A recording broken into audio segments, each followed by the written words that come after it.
Okay, I'd like to call to order the ARB meeting for tonight, Wednesday, January 20th. Roll call, please. Schneider. Here. Larson. Here. Utz. Here. King. Here. Correll. Here. Awesome. Okay, please stand for the Pledge of Allegiance. I pledge Allegiance to the flag of the United States of America and to the republic for which it stands, one nation, under God, indivisible, with liberty and justice for all.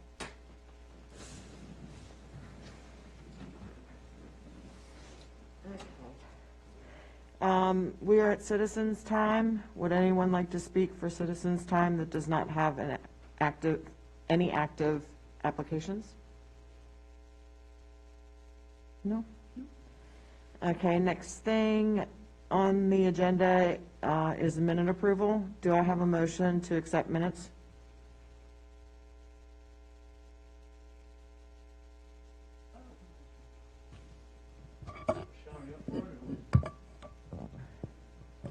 Let me unmute it.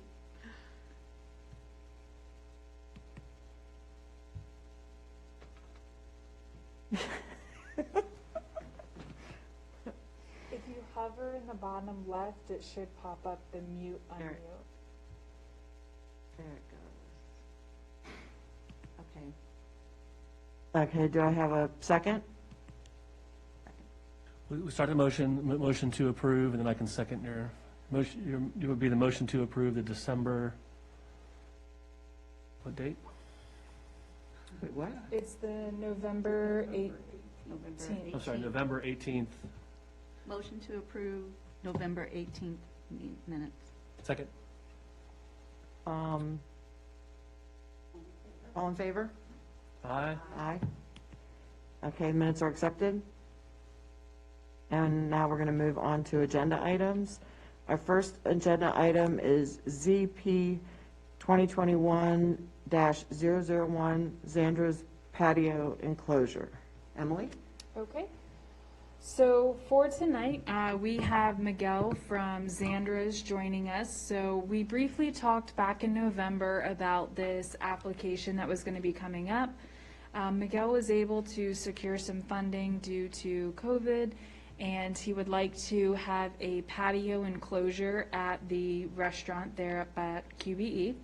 So this patio enclosure would be visible from the public right-of-way, and it would be a seasonal enclosure that would stay up in the cooler months, allowing for more customers there at the restaurant. It is a dark gray, maybe even a bronzish color, and it is made out of metal. So I am going to turn it over to Miguel. There is one item I wanted to make a recommendation on. I don't have any problems with the enclosure itself. I think it is in keeping with the previous awning that was approved, as well as the building style. It will be beneficial for the business. My only recommendation for the board is to consider the time frame in which it would be put up. I made a recommendation on page 9 of the packet that in the motion it would read, it could be in place from the last week of October to the first week of April. This would be a temporary use. I just feel that the board should consider and put into the motion a recommendation for the time frame. So with that, Miguel, I'm going to turn it over to you to talk to the board about your application.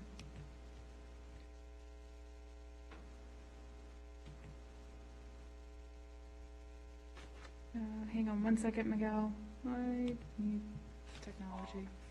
Saunders was very fortunate to obtain a grant from Prince William County in order to winterize our property. And that's why we kind of have this rush process last minute. We literally got it approved the last week of December. And the rush reason is in order to try to have some use in it this year. We have updated the material to black. They didn't update the drawing on it, but the material has been changed to all black canvas per the suggestions of, I guess, the first time it was brought up to the group. We had asked to try to keep it, it'd be seasonal. We were hoping maybe for the first year to extend to the first week of May, just depending on the weather. We might look to do it a shorter period of time, a longer period of time. We just kind of don't know right now. So I would like to try to see if we can keep it up through Cinco de Mayo this year, and then look at it afterwards and change it for the following years. One of the nice things about this grant is we were actually able to get a very nice enclosure, kind of a top of the line enclosure. It's all canvas material, similar to you see in a lot of nicer awnings. These are becoming very popular in the big cities. So we think it's going to look very attractive and nice. The good thing is it's also panels. They're all removable. So sections can be taken down and put up every year. And the other neat thing is the windows in the awning are also, you're able to open them. So when we have nicer, warmer days, we can actually open all the windows inside the enclosure and allow, fresh air and the warm weather to come in on the nicer days. So it is going to be a very nice, very attractive enclosure. And we, like I said, we appreciate y'all looking at this on such a short period of time, and look for any comments, suggestions, or tweaks, and we go from there. So, just a reminder, when you go to speak, unmute yourselves.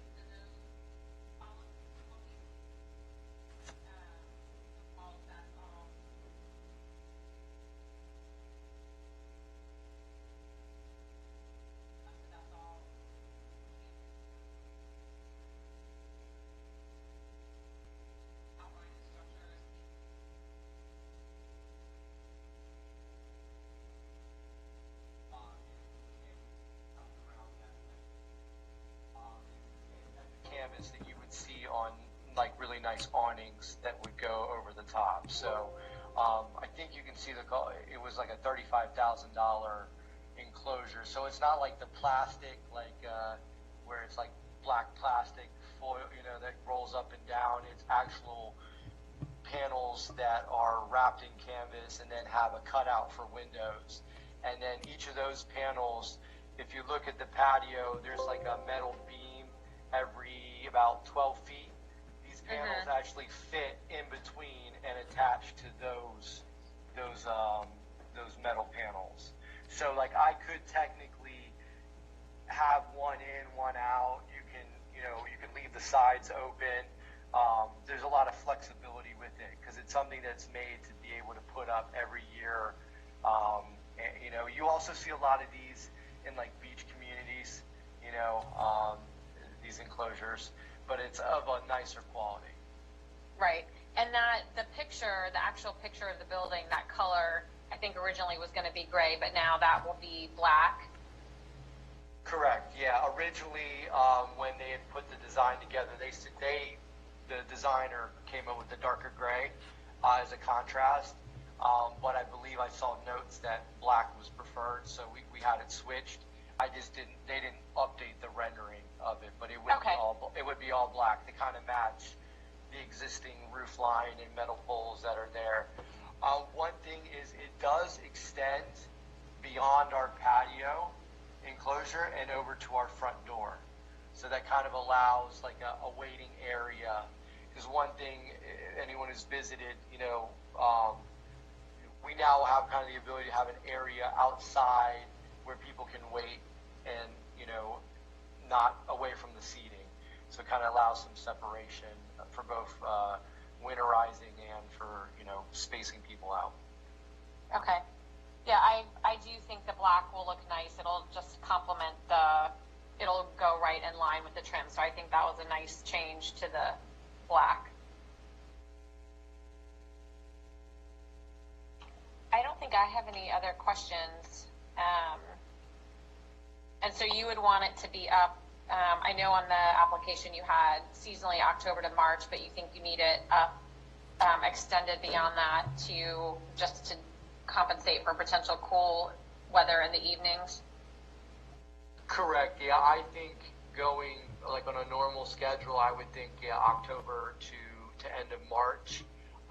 This year, I would request it being at least go till May, just because of the COVID restrictions and having that additional spacing. So I guess I would try to ask it to be broken up, maybe a period for COVID for this year, and then after that every year, it would just be October to March, or, I also kind of wanted to see how it went, and, we could I would suggest maybe if you wanted to do it only for 1 year, and then I come back and we see how it went after a season, and we could talk about it further. I'm open to any ideas right now, or suggestions. Yes, Marshawn? Okay. So did I push all the right buttons?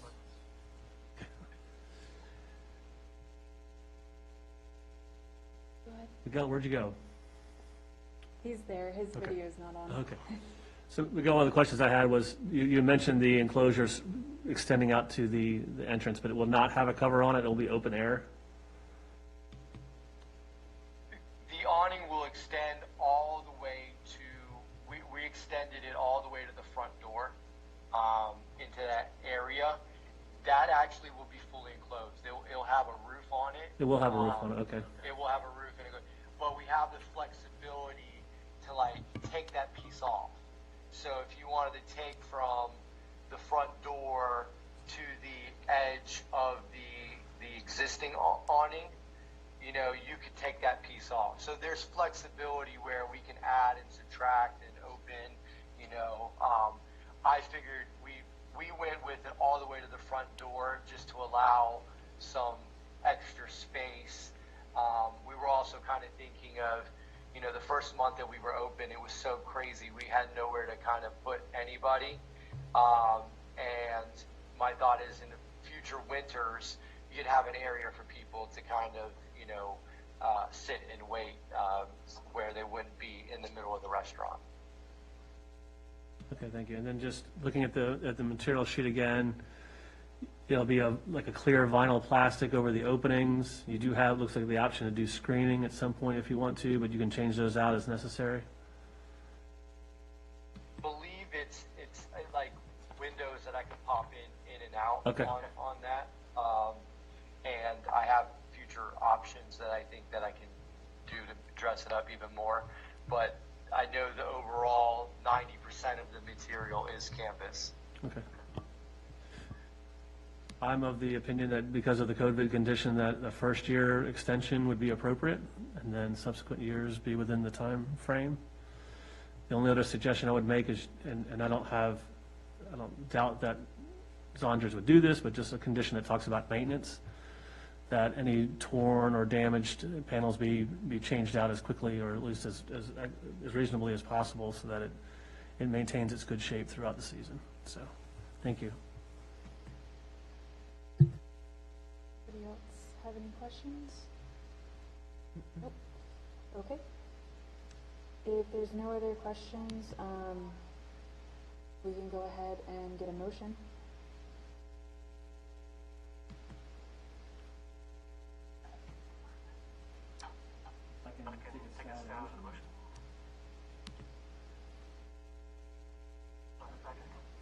Page 9.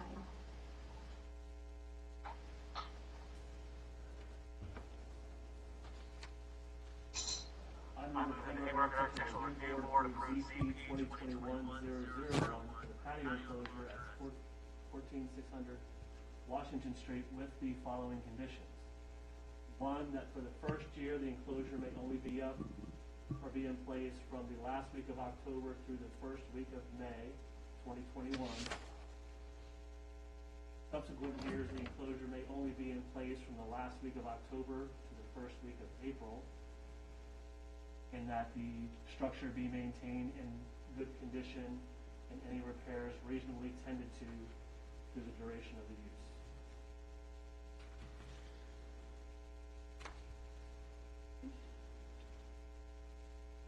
And A second? Yeah, I second, yeah. Discussion on the motion?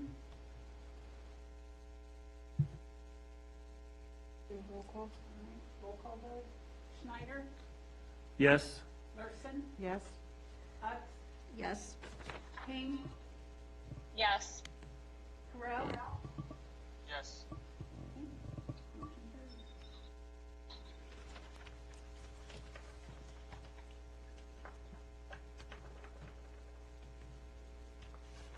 Technical question, so I turned the Zoom volume, or I muted the volume, but this has to be on too for you to pick it up?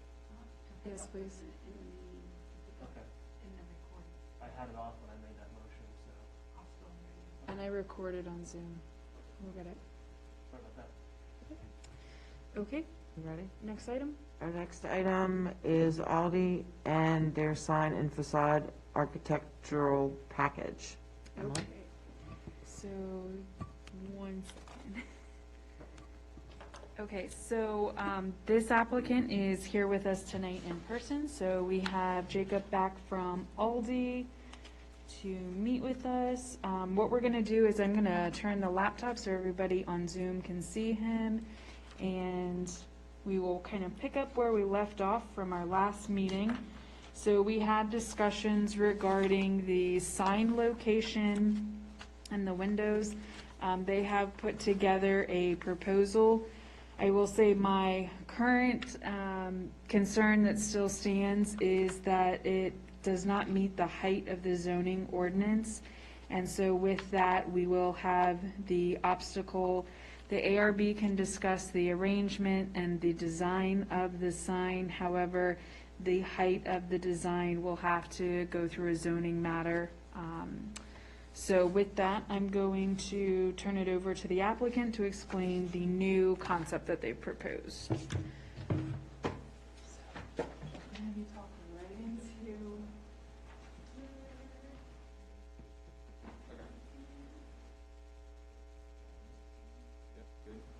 ahead.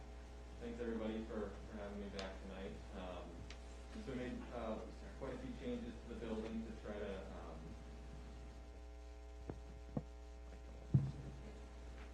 so I made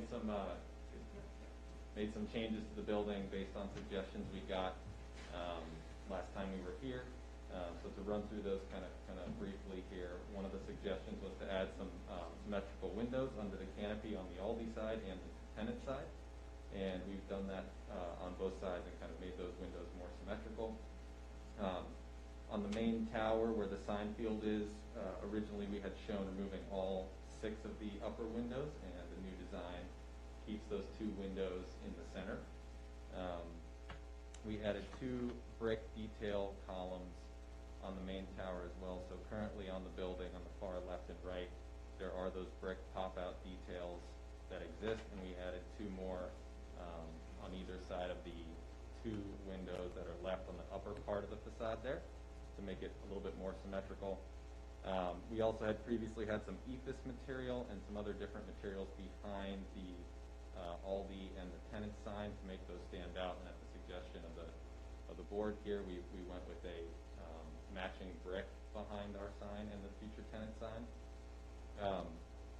The Soldier Course accent brick that borders the sign will be matching the accent brick that currently is on the building. All the kind of off-white cream colored brick that we would put up would match what's currently around the existing windows and on the arches below. So we think that ties in pretty nicely to the existing building. And given kind of what we're doing, splitting this single user building into 2, tenants. We think we've done a pretty good job trying to address everyone's concerns and still keep the character of the building and the nature of what kind of the town Haymarket was looking for. So if there's any questions on that. Why don't we start here with the board members in the room having that discussion? We have a slight technical difficulty. The others are pulling it up on the website right now. So, Marchand or Susie or Rochelle, whichever one.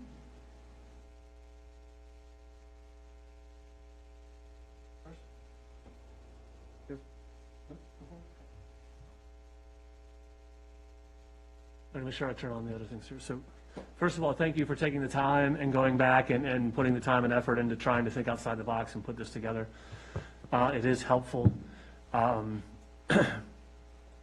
reviewing it, one of the things that sort of dawned on me is it is still while not a contributing resource, it is still an iconic building. One of the challenges I was thinking about is because the sign does not meet the ordinance, much of your facade changes are predicated on that. So the fear would be if we approve the facade changes and your sign doesn't get approved, we now have a structure that's amended that really is lacking a purpose. So that becomes sort of a logistical challenge in order to do that.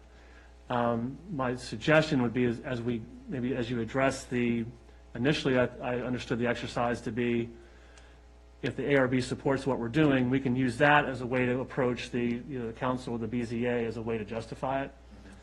I do still think it's a challenge, even with, I appreciate the efforts with doing the columns, separating it, keeping the ones in the middle.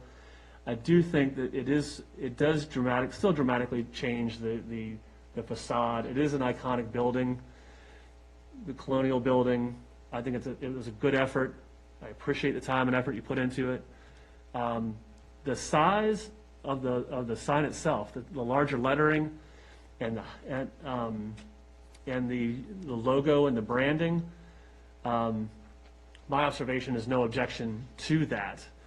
It would appear the size that you've shown and the logo you've shown will sit between the second and third. So one suggestion would be you've been delayed a month. We're trying to get you in here. We want to support your business. If alternatively we can support your branding sign, but have you put it down between the second and third windows to get you going. Okay. The the Planning Commission is undertaking a zoning ordinance amendment. And that may be an opportunity for you to petition the commission and say, we want a larger sign higher up on the building. But I'm concerned that, again, if we change the facade and the sign doesn't go through, you have these large blank facades on the building that you can't do anything with. Yeah, we wouldn't want that. And you've spent all the money on it, and you can't get back to it. So now the next question would be, well, if we got through that and they approved it, would the ARB still look at it? I would think we would want to take it up again then. Madam Chair, all the other improvements, great. Yeah. The windows, I would even still argue, do you want to do the center column rather than doing the two columns? Do you want to do the center column to divide?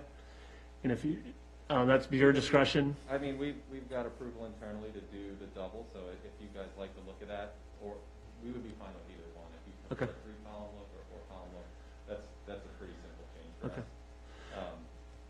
Is there a possibility to approve it this way pending a sign approval, and if not, then come back? I don't know if that's been done.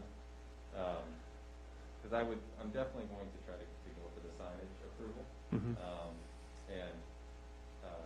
We would like to still kind of proceed as quickly as we can, knowing that this is relatively, it's kind of a smaller part of the construction facility, so we can get this done late throughout the construction. Mm-hmm. But if there is a way to approve it that, we're approving it with these changes, provided you get the approval to do your sign like that, and if not, then we would lower the sign down and leave the existing windows. I don't know if that's a possibility. But it would be great if that was.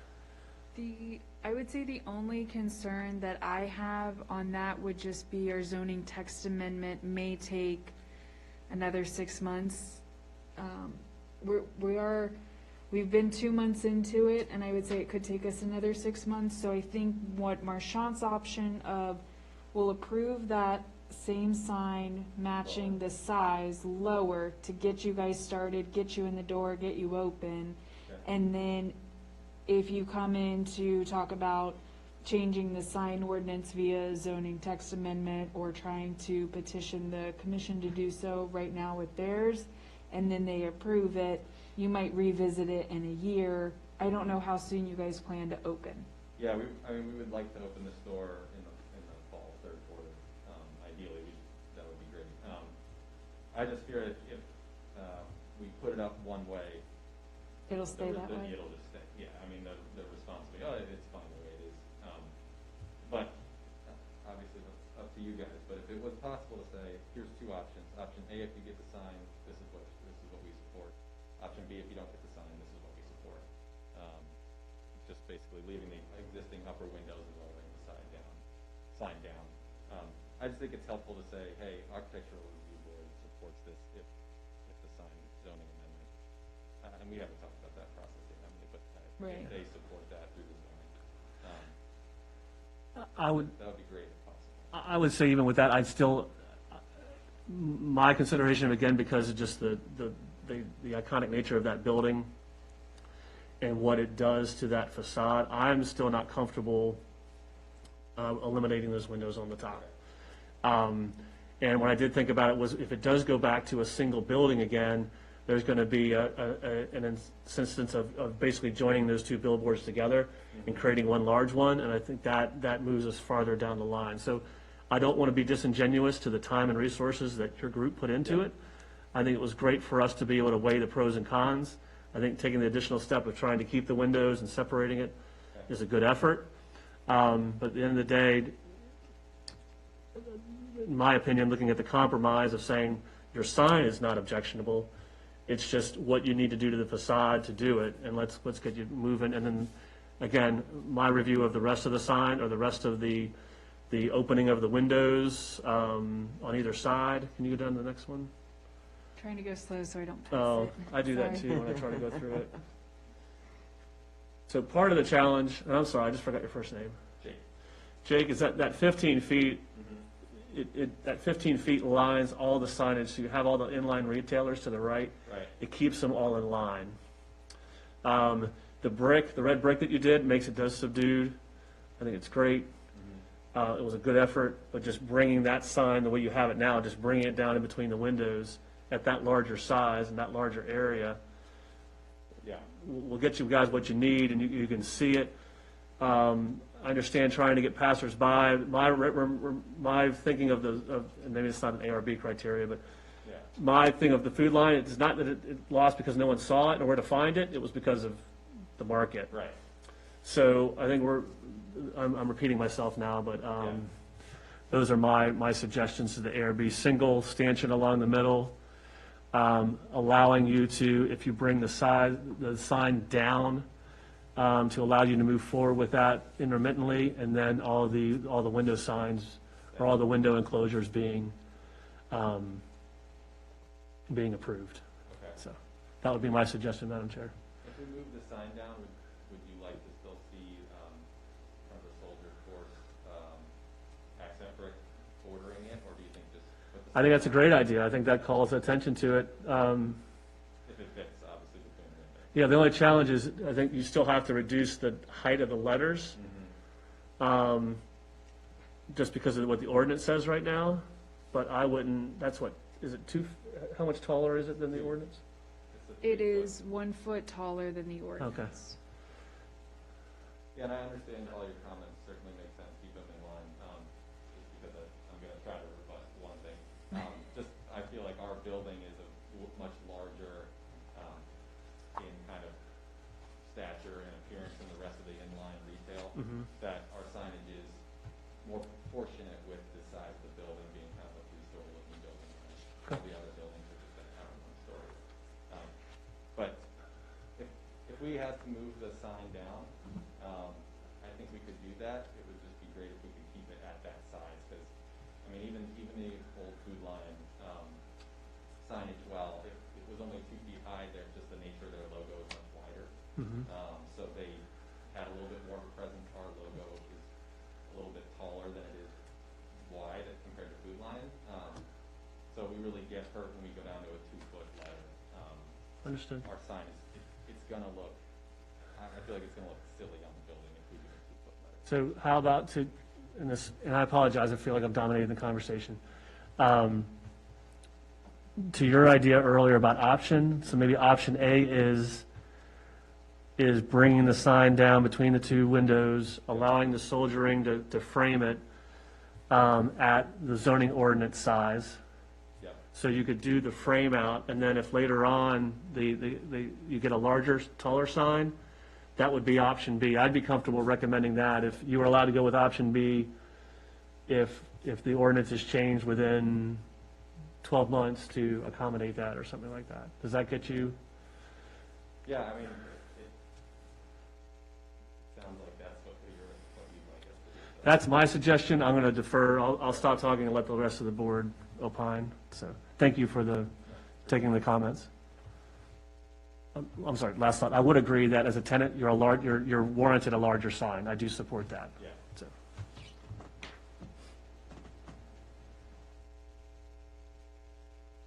Hopefully you guys can hear me. I don't disagree with that piece of it. Can you guys hear me? Yeah, I Yes. can, yeah. Yes. Okay. So, right, I don't disagree with the size of the sign if it were to be permitted by the ordinance, but my question was how can we approve the larger sign if that's not what's within the ordinance? I don't feel like that's in our purview. So even though I do understand being a larger building with having it slightly larger than the other buildings, I don't know that that's within our purview. So you're almost in option one to bring it down and just I like the framing, but then if the ordinance is changed, and I apologize for my non-town planner terminology, but then you would have the option to have the bigger sign as long as that's within the ordinance. I think that's my sort of, black and white. We are bound by what the ordinance says as well.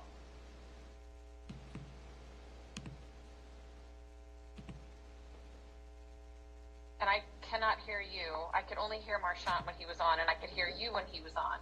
Can you hear me now? Yes. I will change my representation. I do agree with you. I think we're back in the same position where option B is probably an ability to do because the ordinance hasn't been changed. So I'll agree with that.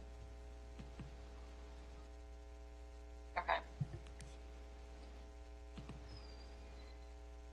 Ayush, do you have anything that you want to add? And so I don't have any other questions. I agree with if the building were ever to go back to a single tenant, do we have it in,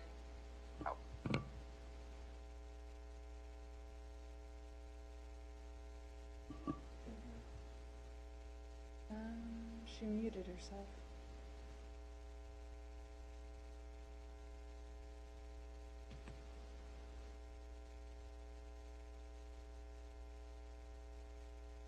I think she was done. Sharon, were you done? Did you have- Muted. I was done, and we cannot hear, I only can hear him when you've got it on. I could not hear what he was just saying. I don't, you weren't. I think. Okay. Yeah, and- Okay. Sheridan, he wasn't saying anything just then. So, Ayush, do you have anything from Zoom right now? And Ayush is watching it via the website, so give him a second.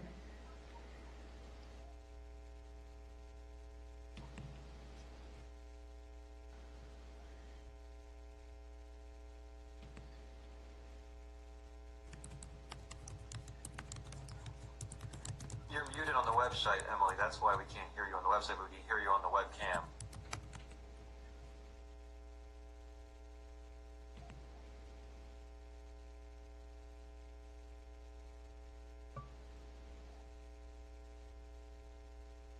Ayush is getting ready to talk.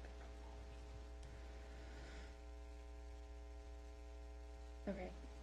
Susie, do you have anything, or Rochelle? I don't. Do you guys have anything? Okay. Then I would suggest we make a motion.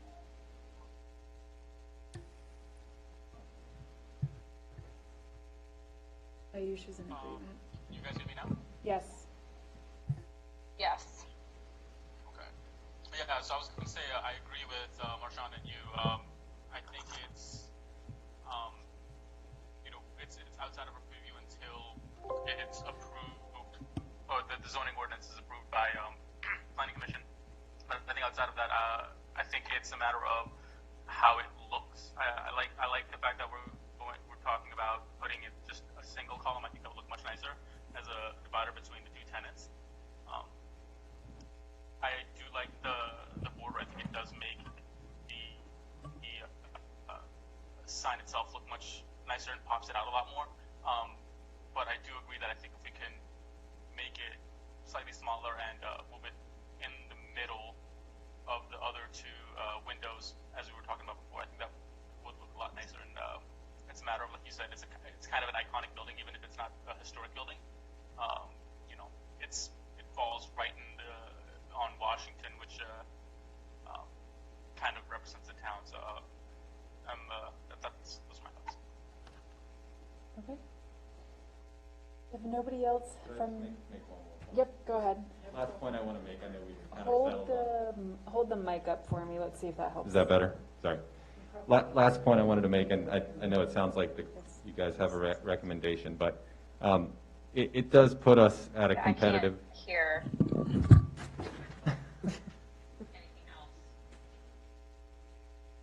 Technology's great. Okay. Hold on. Let me just turn on the video.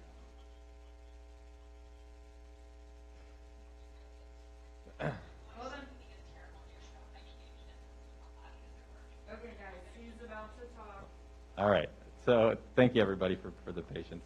My last point was just that it does put us at a bit of a competitive advantage when you look at this building. The feedback that we're getting is that we basically can't do anything to it other than put our sign up. And our competition that's going across the street is basically going to build a freestanding store somewhat near to what their prototype looks like. So it's just a little bit frustrating that we've took a lot of recommendations last meeting. We're here 2 months later, and it thought we kind of had a direction and understand that now that's not really the way we're going to be able to go. So it does put us at a competitive advantage when we don't have a building that looks anything like a traditional Aldi store. And really all we're trying to do is get our sign on it in kind of the least obtrusive way as possible. I understand there's the requirements, but I'm pretty confident our competition across the street doing a new building is going to get much closer to what they would like. That's my last point.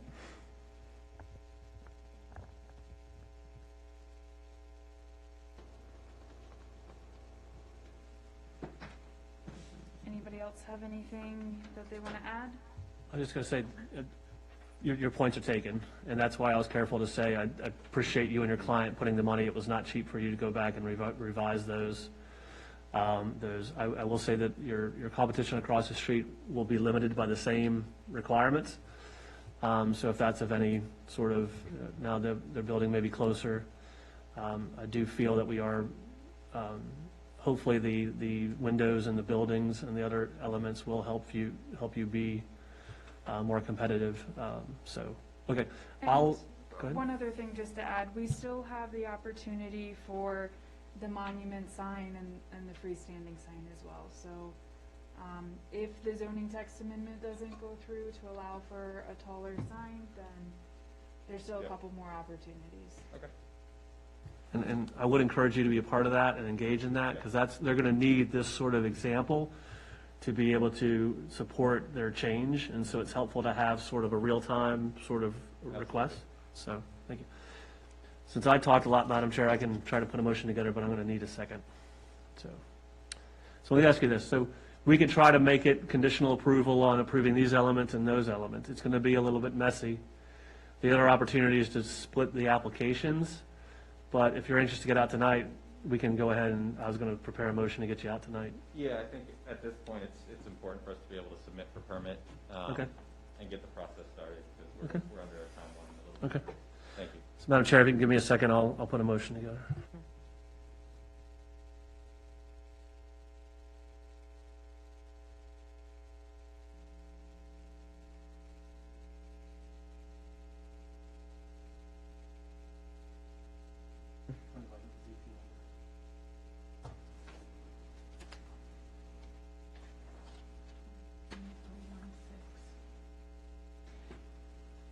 For those of you watching, we're taking just a couple minutes to put together a motion.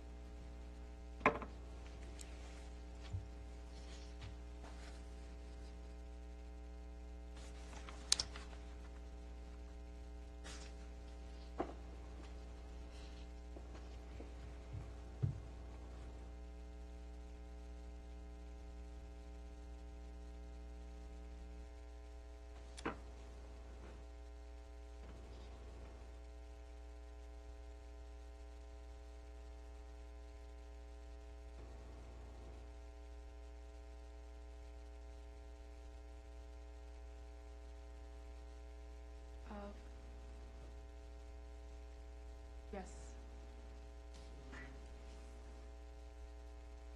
When I scroll back and forth, I get all. I might have flipped forward.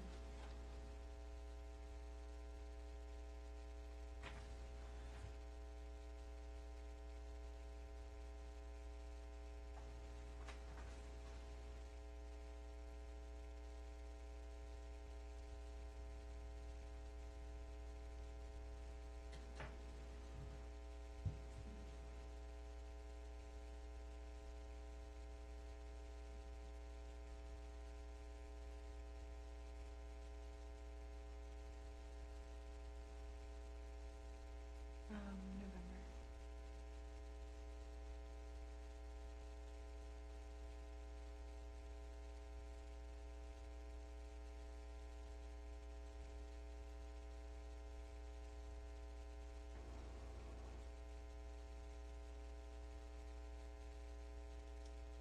I think we are just referring to those as columns.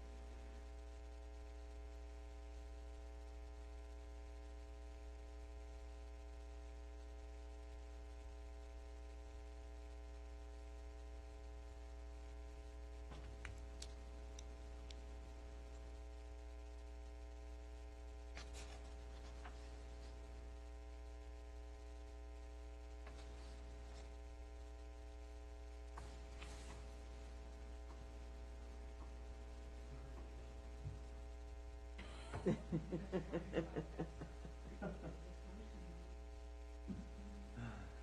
gonna hand you the written one. Oh, this? Okay. Kind of looks like it's going to be more painful than listening. Oh my gosh. Negative ways. Say it slowly for us.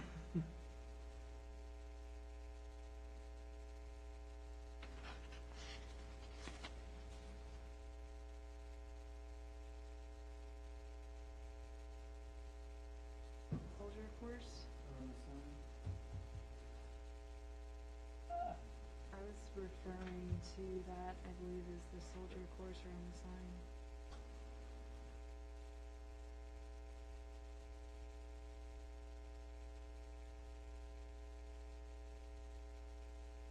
Okay, I'm gonna try. All right.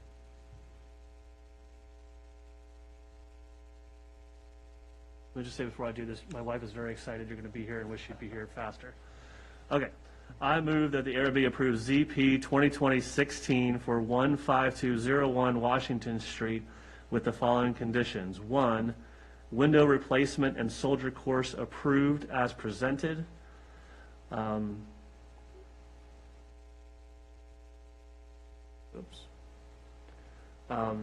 Decorative accent or column, a single decorative accent or column be placed on the facade instead of the 2 as presented. And then 3, the Aldi sign as presented, but within the ordinance standard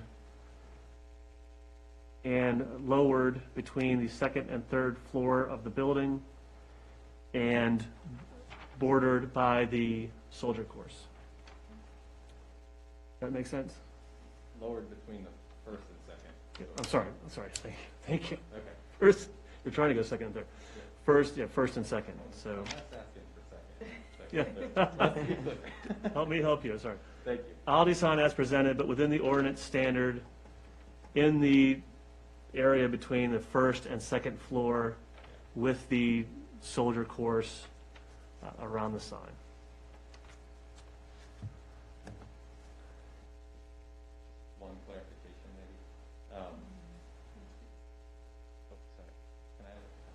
second on that? Second. Okay, just wanted to question, since we're going down to the single brick column in the middle, I would propose to center the logo between, kind of that set of 6 windows, not keep it off to the current left side. Is that Yes. what the idea is I'll amend my motion to say all these signs centered between the columns? between columns. And do you accept that friendly amendment? I can hear you. Do you accept the friendly amendment? Yes. Okay. So with that, roll call? Okay, ready for a motion? Roll call. Schneider, Yes? Larson, Yes? Utz, Yes. Correll,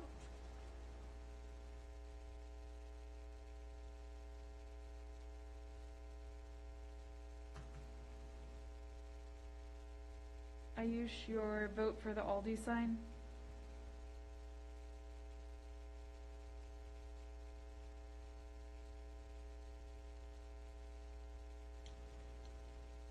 King,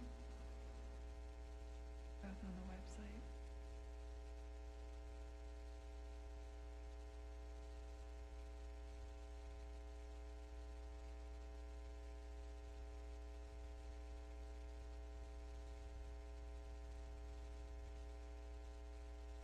Apologize, we're waiting for them to catch up.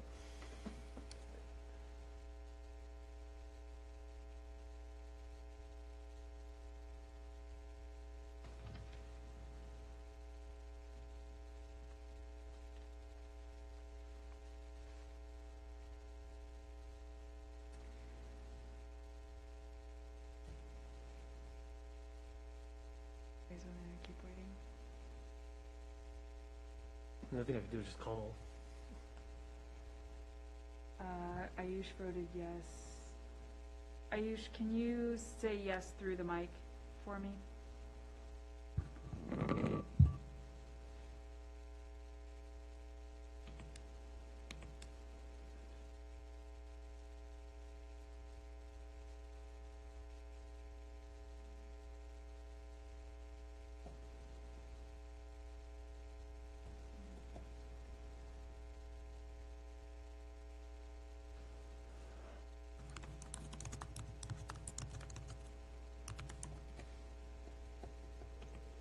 Yes.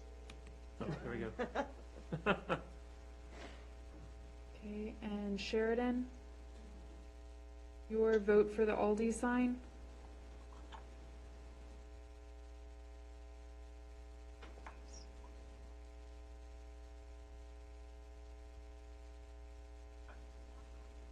Okay.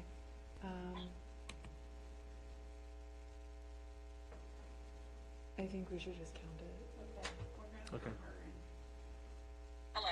Hey, we have the lag time. Were you a yes for the vote? Yes. Okay. Do you need me to, I finally got the audio to work, so I'm a yes. Leave her in conference if she's fine with staying on the phone. Okay, are you fine on staying on speakerphone? Yeah? Okay, Okay. I'm going to mute you. Okay. Okay. Thank you, everybody. Thank you Thank for you so your much. patience. Thank you. Thanks. Good luck. Okay. So we have Sheridan with us now via conference call. I think this can go a little bit smoother. Thank you, everybody, for hanging in there with us.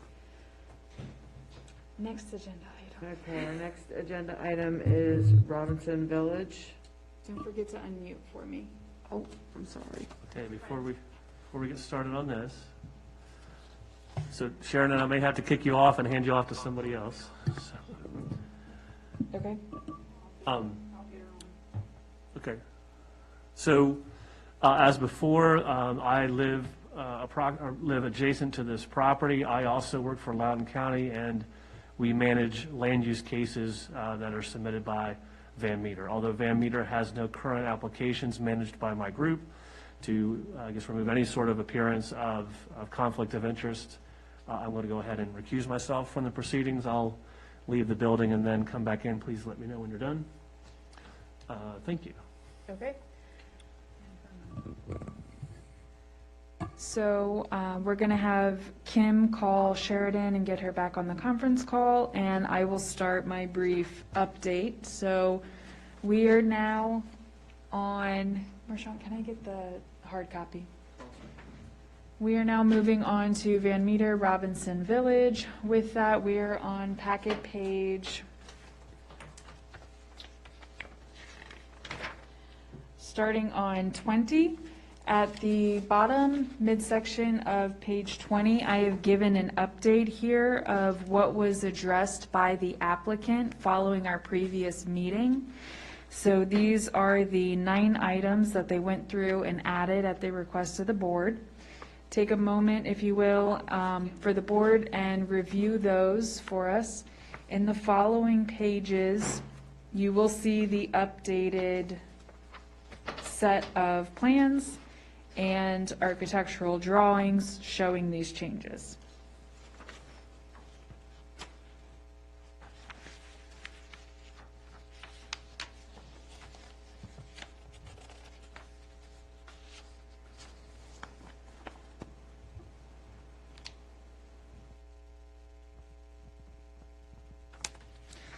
While you guys are reviewing those, I will just add that I am in full support of the approval of the materials, colors, the architectural design, and layout for this community. They have come back with all of the modifications that we have requested, and they have put together a very thorough, in-depth master plan of the community. So tonight, I do not have any concerns regarding the master plan itself, and I would recommend an approval. Do you want to leave her with me? You want me to hold? Is that good? Okay. So, co-chair, do you have any questions? Would you like to hear from the applicant on their updates? I don't. Okay. Rochelle, do you have any questions for the applicant? Okay. Chris, is there anything that you would like to add or discuss with the board?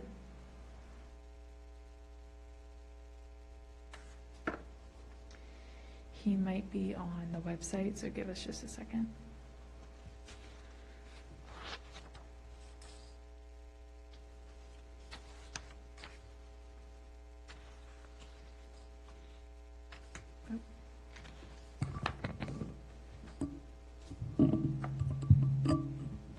Chris, can you say what you said again? I'm sorry, I missed that.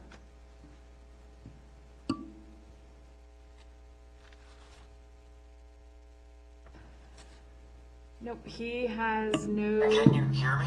Yes.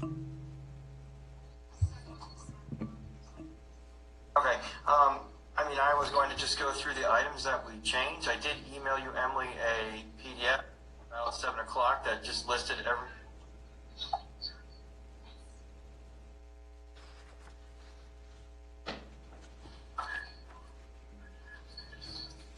Chris, we hear you live. If you're talking, we hear you. Yeah, and there is a delay. I'm sorry about that, but I did email you a PDF. Okay. So we don't have any questions here in the room. Sheridan, are you on the phone? Can you hear us? Okay, all right, good. Yes, we can hear you. Do you have any questions for Van Meter? No, so my only question is, I saw in your note, and I appreciate all of the changes and all the items that they addressed, so that's outstanding. Are they also discussing the sales trailer? Is that what we needed to do in addition to the remainder of our conversation? Or are we,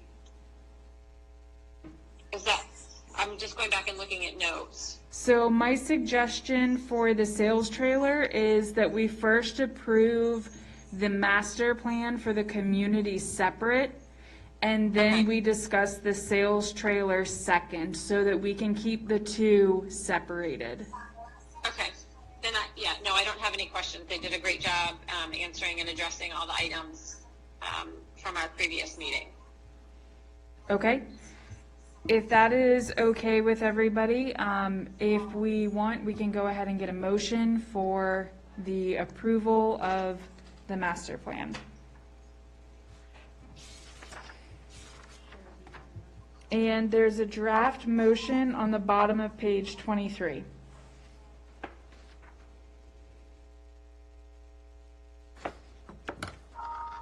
And my only recommendation for an update to that motion is change December 16th to today's date, January 20th. And I can't do that because I'm not in person, is that correct? Can she make a motion? 1 second, checking with the clerk. Let's just have one of them make the motion. We'll have one of the members present in the room make the motion. Go ahead, Rochelle. You I have it. move the Architectural Review Board approve the Robinson Village Townhouse Architectural Master Plan as presented at January 20th. 20th, 2021, ARB meeting. The approval includes the following: color scheme approval for the townhouses, general design layout of the townhouses, elevations, fence style and design, light style and design, playground, entry sign and feature, deck materials and driveway, and lead walk materials. Okay.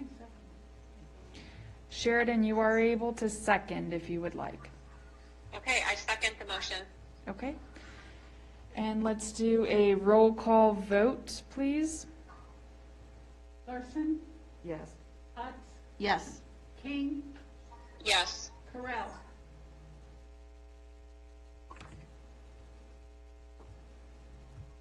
Give us 1 second for Aisha's vote.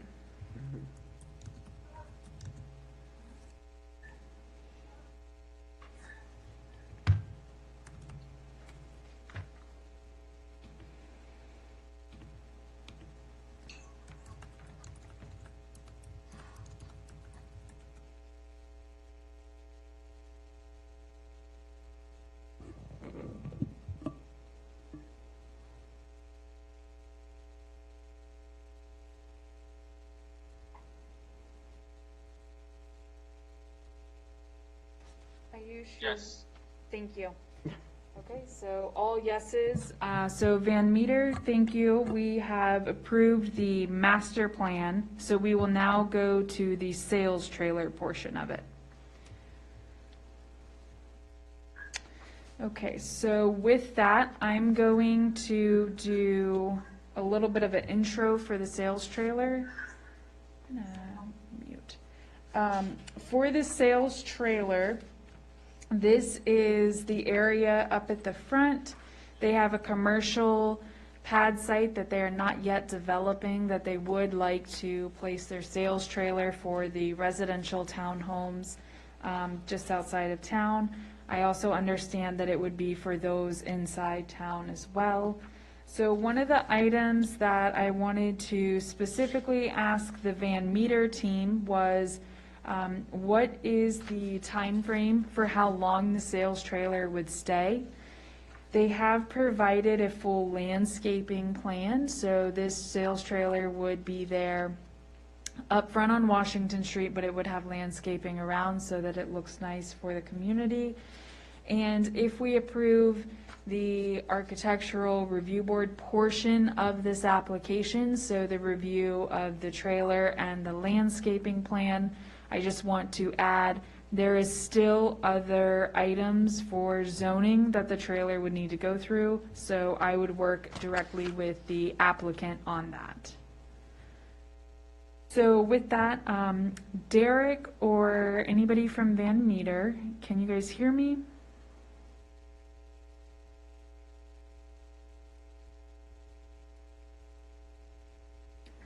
Derek, are you muted?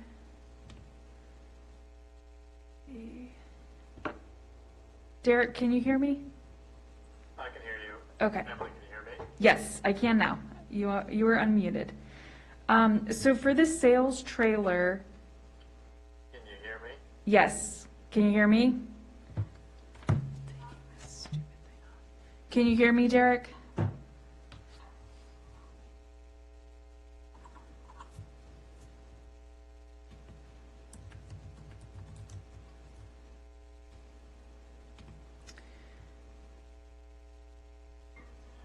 I can hear myself in the background. Can anybody hear me on Zoom? Yeah, yes. Is that better? The sales trailer, timing, just to answer your question, Emily, because there's a bit of a lag, I'll just keep talking.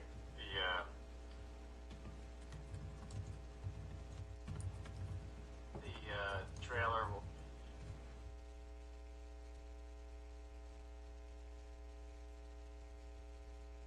Sorry, there's a lag there. I'm trying to listen to two audios, but the question was about the timing.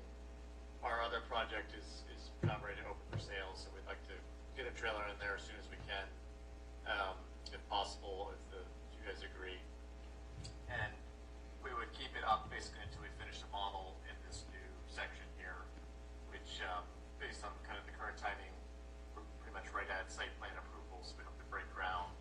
Early spring here would kind of take us through this year for our development, and then probably have a model up right around the end of this year, maybe early next year, so that trailer would be in place kind of through this year until we're in the new model building of this unit here, so that we're selling out the model rather than the trailer.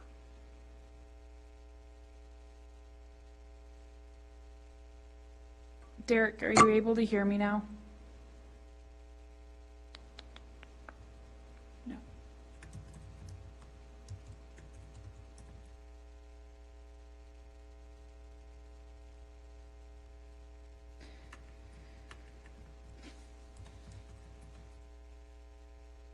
Okay, I'm gonna recommend. Yes. Okay, I'm gonna I recommend. hear you through the online, though, not through the Zoom, so it's a lag. Okay. I'm going to recommend a 5-minute recess so that I can get the participants on Zoom on a phone call, because this is not working very well. So if one of you would make a motion to go into a recess. A motion to go into recess. Okay, and do we have a second? Second. Thank you. Okay.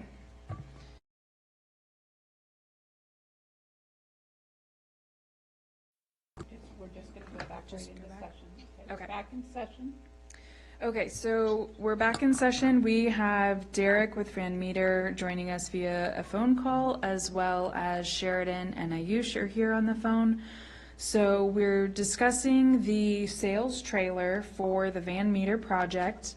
One of the concerns that we had was the time frame in which the sales trailer would be up. So what Derek said via the Zoom was that the sales trailer will be up here shortly, just as soon as they get it approved, and it'll stay up until they have a model home ready at the new subdivision they're doing just outside of town. They're almost done with the site plan down at the county, so that should be here shortly. So Derek, my question for you is if you could give a just general time frame you would think in terms of months for that to happen? Sure. I think that in terms of the project down the street, we're looking at paving here in the next month and hoping to have a model finished into the spring, so probably in the May timeframe. So we would basically operate this trailer through that time frame, to that May time frame, to get sales going. And then in addition to that, obviously we're going to be developing this project into the early spring if we get all our approvals and our permits here. We anticipate that this site will take us probably through the fall to develop and start a model in the fall, that we will finish that model into early next year. So the trailer would be there basically until early next year, until we're in the finished model at Robinson, what we call Robinson Village right here, so that we're in that new model at this job, we're in the new model at the other job, and this trailer kind of will do double duty for us and sell both of them. Okay, so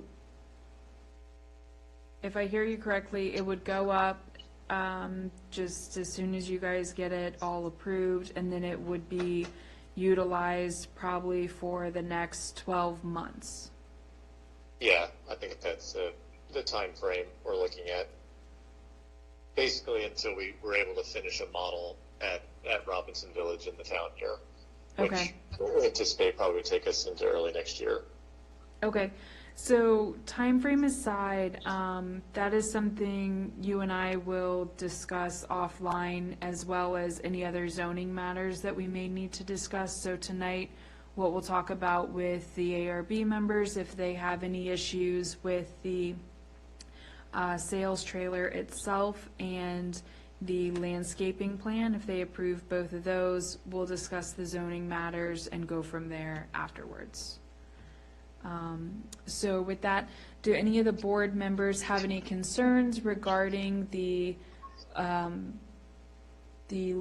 visual look of the sales trailer and the landscaping plan that was provided in your packet? And the landscaping plan is provided on packet page 45. This will show this plan here will show the buffering from Washington Street and how it would look as you drive past.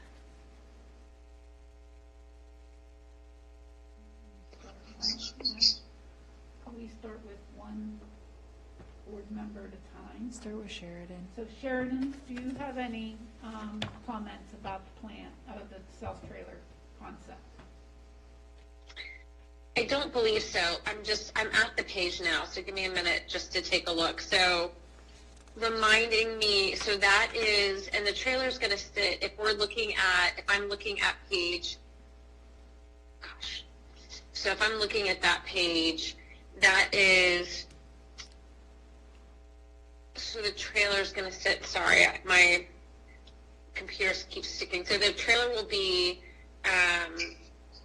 as you drive in, so it'll be facing Washington Street, and it's going to be right there on parcel 1, and the landscaping will be as shown.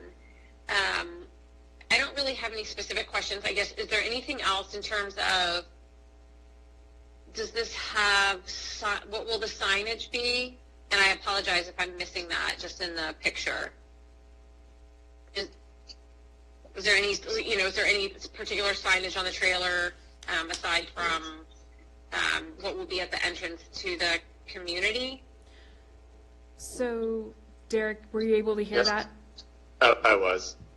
We'll probably have like a temporary sign, just like obviously we have the entry feature sign that you've seen that's in our package that will be our permanent feature there.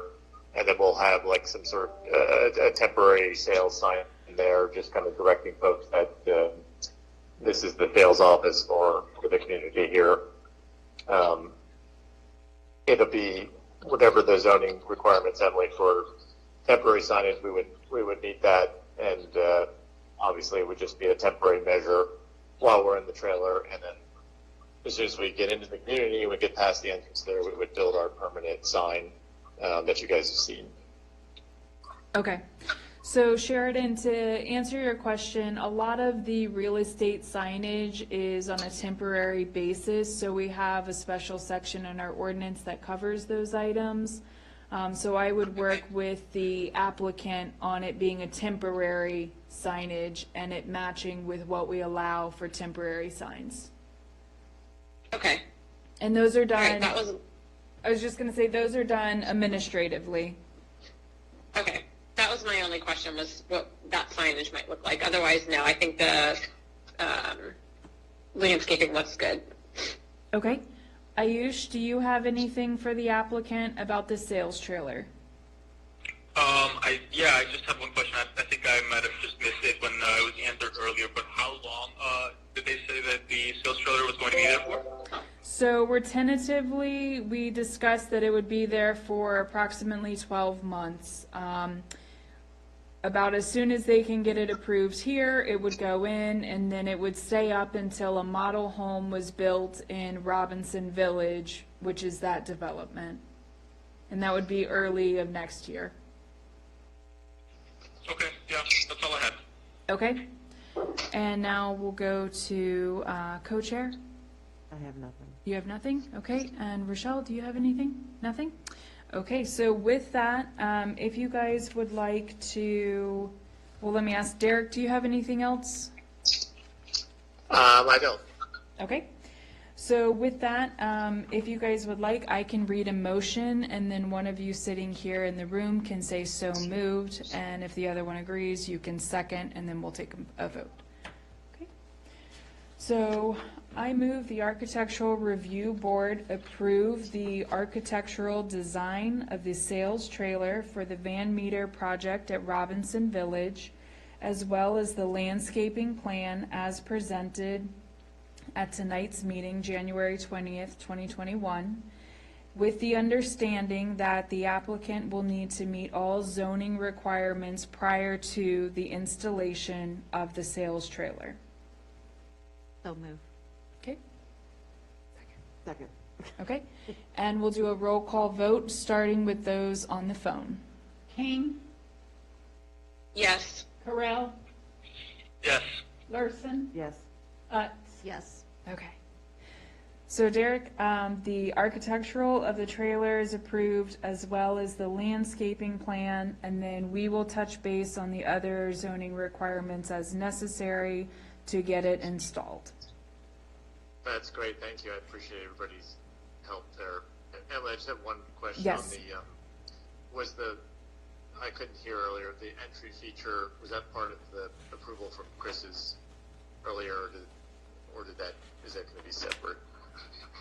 I have that the entry feature was included in the previous master plan of it. We had it on packet page 41 in the approval as well. Okay, that's great. Okay, I appreciate all you guys' help. thank you so much. Thanks for bearing with us. Yes, thank you for being patient with us as well, and we'll touch base with you soon. Thank you. Mhm, Bye, bye. guys. Okay, give me 1 second, and I'm gonna call our next applicant.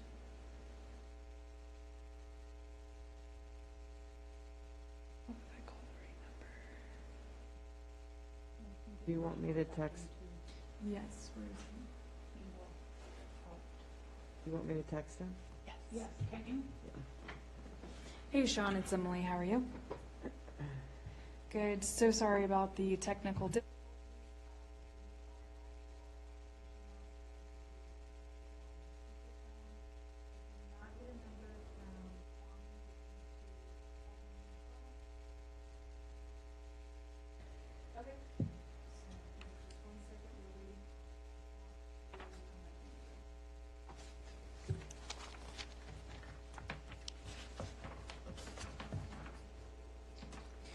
While we're waiting on Mershant, does everybody have the hard copy of Transform Power Yoga?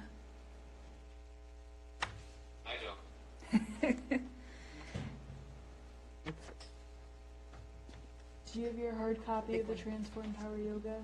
Okay, you guys got it? Susie, do you have a big copy? I Let me don't. get you one.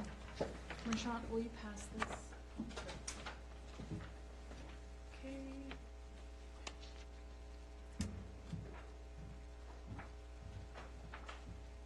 Thank you.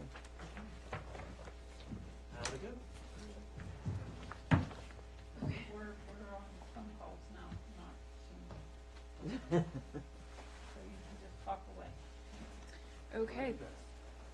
So, we have Sean here on the phone with us, and you can see him on Zoom.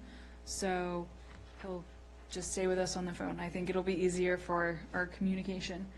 So Sean, we're looking at the big packet that you guys submitted over. The board has the samples here as well for them to look at. I'm going to leave you muted on Zoom since we have you on the phone. Okay, so with that, give me 1 second. what I'm gonna do is, for the board members, these are the samples over here on the table as we go through this. I'm happy to pass them up if that works for you guys, or you can come down and look at them. I have no preference, so I'll pass them. So Sean, if you want, I have you on the phone, so no need to unmute on Zoom. If you just start talking, you have a mic near you, and they'll be able to hear you, and I will have you walk us through your design. So I don't have the hard copies in front of me. Okay. I was off today, so I'm calling from home. But essentially, it's a yoga studio going into the open site identified in the plans. And it's a proposed two-phase project. Phase one having 2 yoga studios, some admin area and juice bar, and then phase 2 will be a 2-story addition with some additional classroom and administrative areas. Okay. Can you speak a little bit to the materials that were chosen for the exterior? Sure. The design influence and philosophy for this is one of tranquility and nature. So we're using curved walls and a lot of glass for natural lighting, bringing the outside in, both visually and with open space. So we're going to have a combination of some steel, concrete, and wood finished material to have a combination of a warm palette with some higher tech finishes.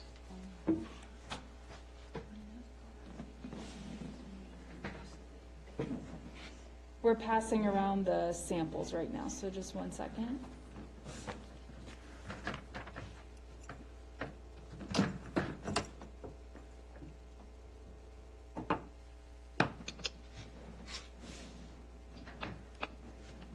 I usually share them, Sean's gonna hold up the samples so that you can see them on the live screen. Okay, thank you. Sounds good. Okay. Here, Where do I show? Which camera do I? just hold you just put your hand. Where's your- I can do that camera too, right there too, if you want me to. This is like a, Read what it says there. Read what it says. oh, sorry. Transform Power Yoga Center exterior wood finish sample. This is called a copper facade. It feels heavy like a industrial, like a plank. This is Transform Power Yoga exterior wood finish. This is the facade called Hazel. Again, it's a heavier, durable material. It has a veneer of the wood material, but it's like a press board. Please give me 1 second. I'm gonna add Kwame into the phone call. And then this is a smaller, it's basically a hardy plank. It's about a half an inch, quarter-inch thick. It's got a relief material on it.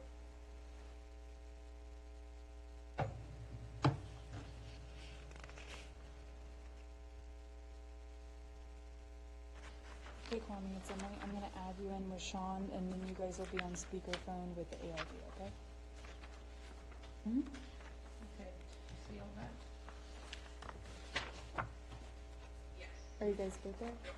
Okay, they've seen it. Okay, so we also now have Kwame with us from Loveless Porter as well. So, does the board have any questions so far about the materials or the colors before we get into the design, or do you guys want to talk about the design first?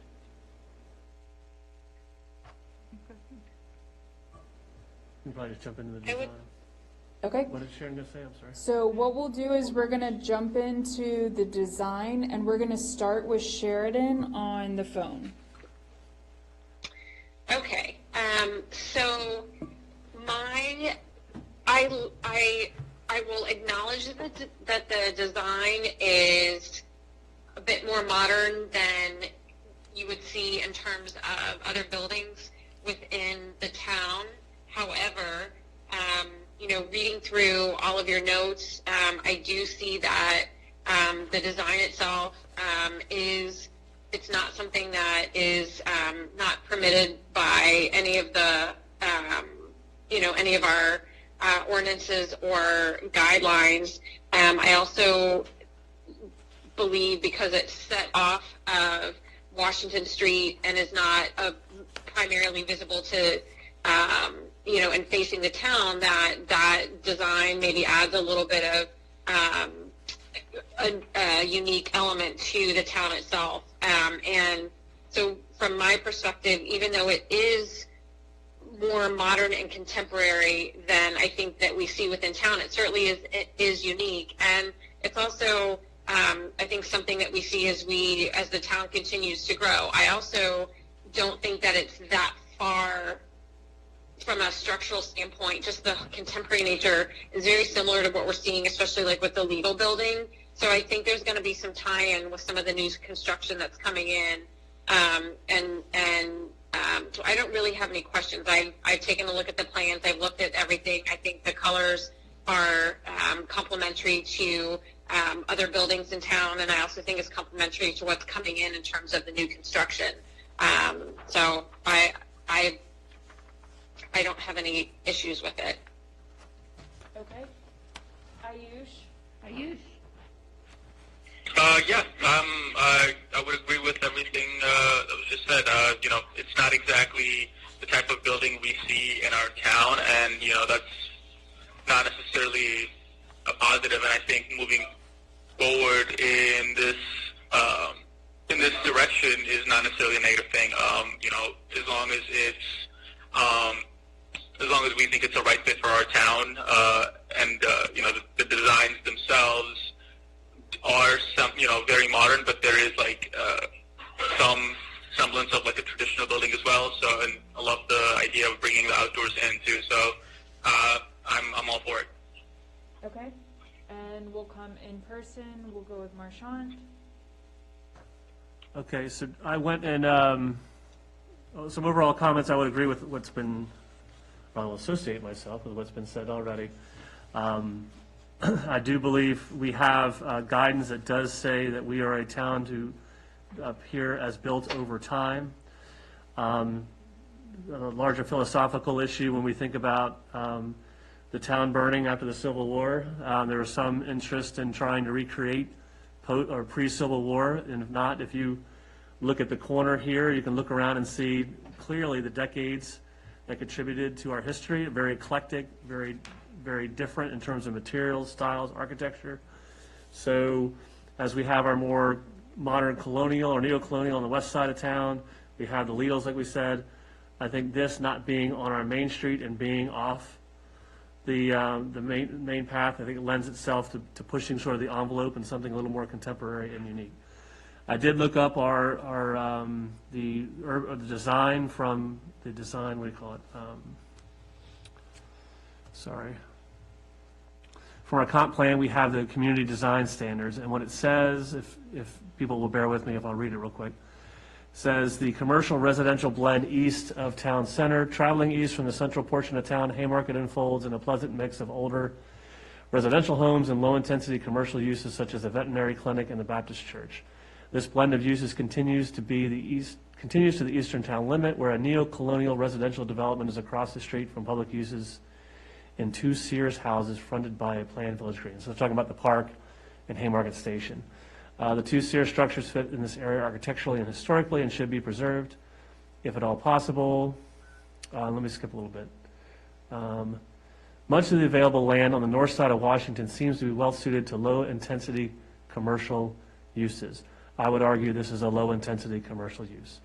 Rather than having new buildings construction constructed to continue the open small town atmosphere. Oh, they're talking about residential buildings being converted to commercial use. As per the ARB guidelines, any new development must follow architectural styles represented by surviving historic buildings in Haymarket. Mr. Porter Yeah. What's that? Yeah. Okay. Mr. Porter, Emily did mention you had pulled from some other architecture in the town, so I would be interested in hearing what sort of inspired some of the materials.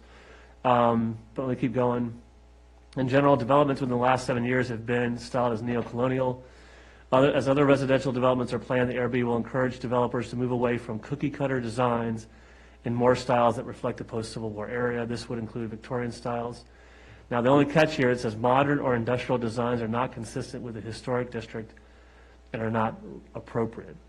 I will say that if you look at our guideline or our ordinance requirements, it does say to the extent a building or structure will promote the general welfare by generating business, attracting tourists, students, writers, artisans, new residents, that's Transform Power Yoga, encouraging the study and interest in American history, stimulating interest, and this is, I think, the key one, stimulating interest in the study of architecture and design. Even the ugly buildings in town are memorable. So, but I shouldn't say that ARB. So this is a long way of saying I think we have the policy support to look at this. I think we have the ordinance criteria to look at this. I realize it will be somewhat of a critical view because of what our Main Street looks like and really people wanting a more colonial look. But I do think there's merit in looking at this more closely. Once we get through the initial comments, I have some additional comments about the materials. So, Okay. Thank you. So we'll go to co-chair next. Comments? Sheridan, actually, I'd like to echo her, what she said, you know. And Rochelle, do you have any comments for that? I don't. Okay. Thank you. So with that, I'm going to turn it back to Marchant to discuss his other comments.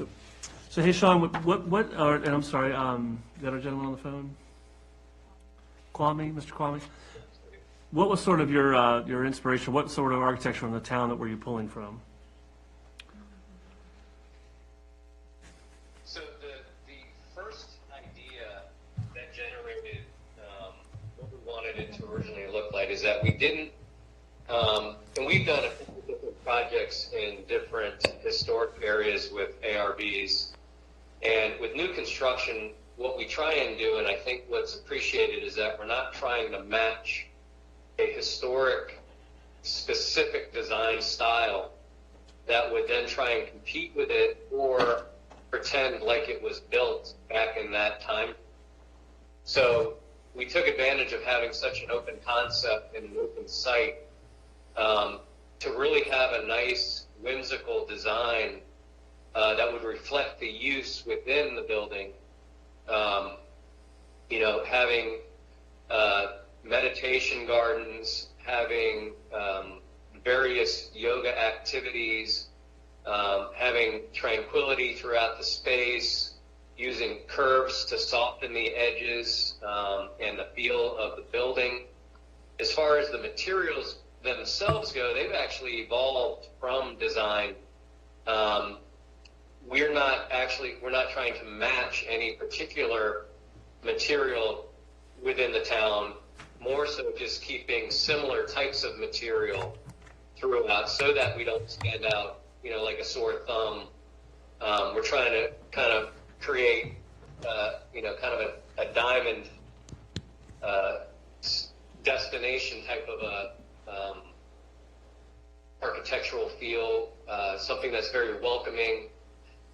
They have some functions that will not be yoga specific, but will be more community specific, which is why we have large open areas to make it more welcoming and more inviting.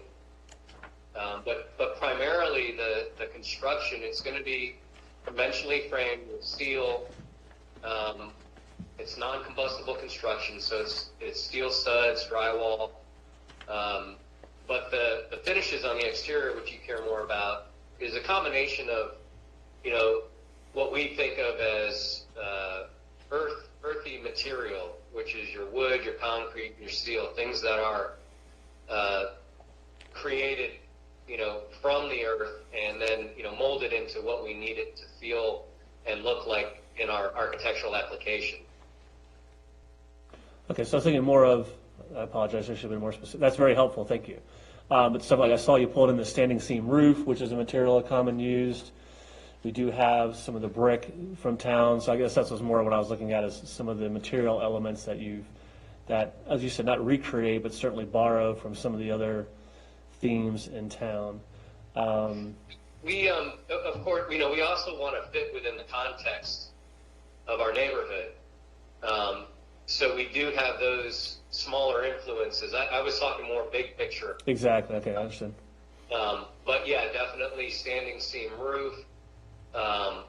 We are bringing in some masonry, some wood, which would represent the siding, some of the historic homes that are around.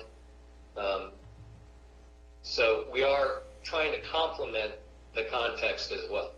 Understood. In the packet, I think we had the site plan. Yes. We did not have that in this packet. One of the dumpster enclosure, so I'm going to kind of go off on a couple different random thoughts here. So the graphics, let me start off, forget about the dumpster for a second. So I think part of the graphics that you're showing, you have sort of the infill landscaping along the side. I talked to, I just forgot the owner's name. Nick. I talked to Nick about interest in trying to, so you have the sidewalk along Hunting Path, which is going to create some separation. There's the Leland's, not the Leland, but the Bradford pears that are all along there that are atrocious. Have you thought about, or have you gotten so far as to think about sort of the landscaping you do along Hunting Path to maybe sort of not hide it, but sort of break up some of the visual, still give it visual interest, but break it up with some of the landscaping? Have you thought about that at all? We've only thought about it to the extent that we're going to have landscaping to soften the approach to the building. Okay. We haven't given much thought as to what the grand scheme of the landscaping is going to be, or what the budget for that will be. Okay. I know that a lot of the project budget is going to the interconnector between the two parcels. Okay. At the back side of the parking lot, and connecting it to the adjacent parking area. Okay. But I know that obviously we'll be doing what's required by zoning to provide landscaping. The aesthetic landscaping, we still haven't, studied or given much thought yet to. We've only added things for renderings to give kind of an impression that we do plan on doing something. We just don't know what it is yet. Okay. So I'm looking at the packet, thank you for that. I'm looking at packet sheet 50. So what it looks like is you have your phase 2 will be 25 feet off Long Street Commons, and there'll be landscaping there. And this is more for talking with the group too. If you've been on Hunting Path, you see it's lined with the Bradford pears on either side, but they're falling down. So I think the perspective we have here does a really good job of doing the materials, but if folks are going to be concerned about sort of the overwhelming nature of it, being a single story and then having all the landscaping in there, I probably would ask that we, as you move forward, that maybe we do have a review of your landscaping program later on. I did notice you do have the interconnector out to Wash. I don't know if many people know that this site's going to go out where the food pantry used to be right here. The main entrance is going to be off of Jefferson, and then you'll have a secondary entrance off of Hunting Path. The dumpster enclosure is something we look at. Have you thought about materials for the dumpster enclosure? We haven't really given any thought to it, but it will be of a higher quality material. I don't believe that we're going to be proposing a fence with a board-on-board enclosure. It will be a masonry that will pull from the same language as the building does. Okay. Typically what we've seen, the recommendation has been just a similar material to match the main building, and then it doesn't look like you have any landscaping around it. There is a landscape island there, but some ability to mask that. So the other question I had was on the, switching back to the building facade, on the southern facade, it looks like you have larger panels.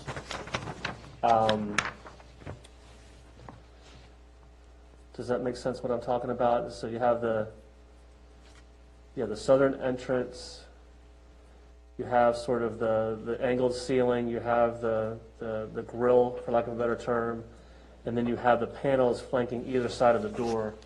I'm talking about here. What is that material? Is that the, I'm trying to match it.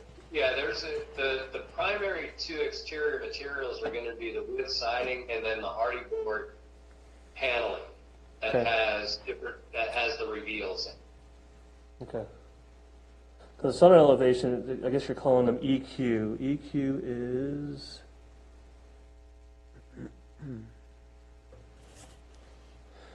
I guess in the renderings, we see some that gives it like a brick effect, right? And then has sort of the relief, the white brick with the relief. I guess the one question I had was just those panels. Did the board have any issue with those larger, trying to find a good picture of it.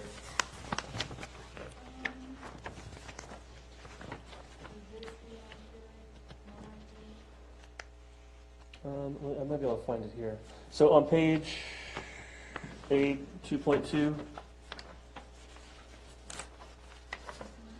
so right here is what I'm talking about, where there are these, I don't know if you can see it on camera or not, Porter, but they look like larger squares that'll be affixed. So I guess what you're saying is going to be a sort of a cementitious siding, but I just had, I wanted to bring up to the ARB. We have the wood paneling here. We have these sort of, these out structures that are like the covers of the patios that look like to be the white brick with the relief. But these sort of larger panels are very contemporary. Does anybody have any thoughts or responses to that? I'm looking and see you're is it on packet page, I think it's 65, and on their sheet it's a 2.2. Is that Yep. what you're looking at? Exactly, right here.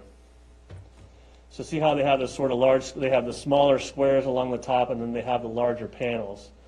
So at first I thought it was like an EFIS sort of application, but it looks like it's going to be the more like the cementitious siding. But sort of these larger panels, that's, a lot of the other materials sort of break it up, but with these sort of larger surfaces, did the ARB have any comment on that or use of that? Does it make sense what I'm talking about? So I want to just make sure I'm looking at the right page. So That's facing. This says sheet A 2.2. Sheridan may not have that. Ask her It's on the, it's Howard and Butch's. if she looks on the website screen, it should pop up on the website screen, or she can join back on Zoom and she can just use it for the video. Do you just want to jump back on Zoom for the video? Only the video, Sheridan. Only the video? okay. And then you'll just add her when it pops up in the waiting room. But just give her a second. Thanks for being patient.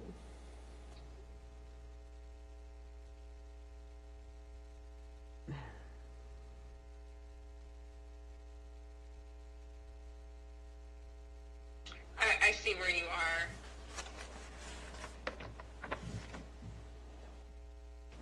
Good. Okay, Can you so see me now? those. I don't know if you can see me. Can you see me on the video? Oh, you're still joining? I'm still joining the Zoom, but I can see it on the.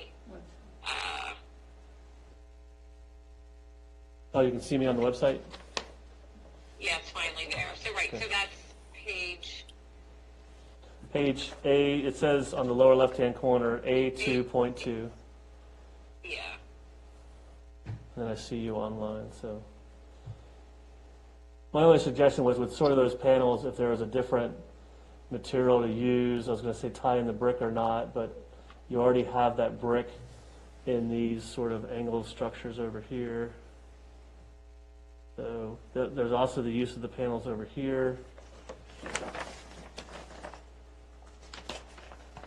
So is that not, you're not speaking to what looks like the glass. So you have,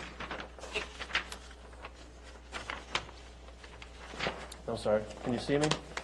on the Yeah. Zoom. It's these, sorry, I keep showing the same thing.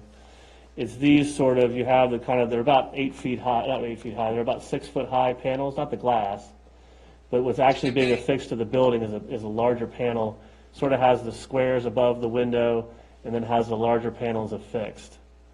So, Right, that's that cementitious paneling Side, yeah, system that we yeah. submit with that as the reveal system with it. yeah. So when I Yeah, first we're not looked at it, it doing- was like an ephes, but it's not an ephes, it's No. like a hardy plank siding. Right, we're not doing any EFS. Okay, it wasn't an insult, it was just a clarification. So, I don't know that I do. I mean, is that, so in terms of, I guess, allowable material and the way it's constructed, is that within the, is that, within the guidelines? Is there anything that would say that that's not? It's hard for me to tell, I guess, from the rendering, and mine, the one I have is, I guess, in the package is maybe slightly different because I don't see the lights I'm looking to see.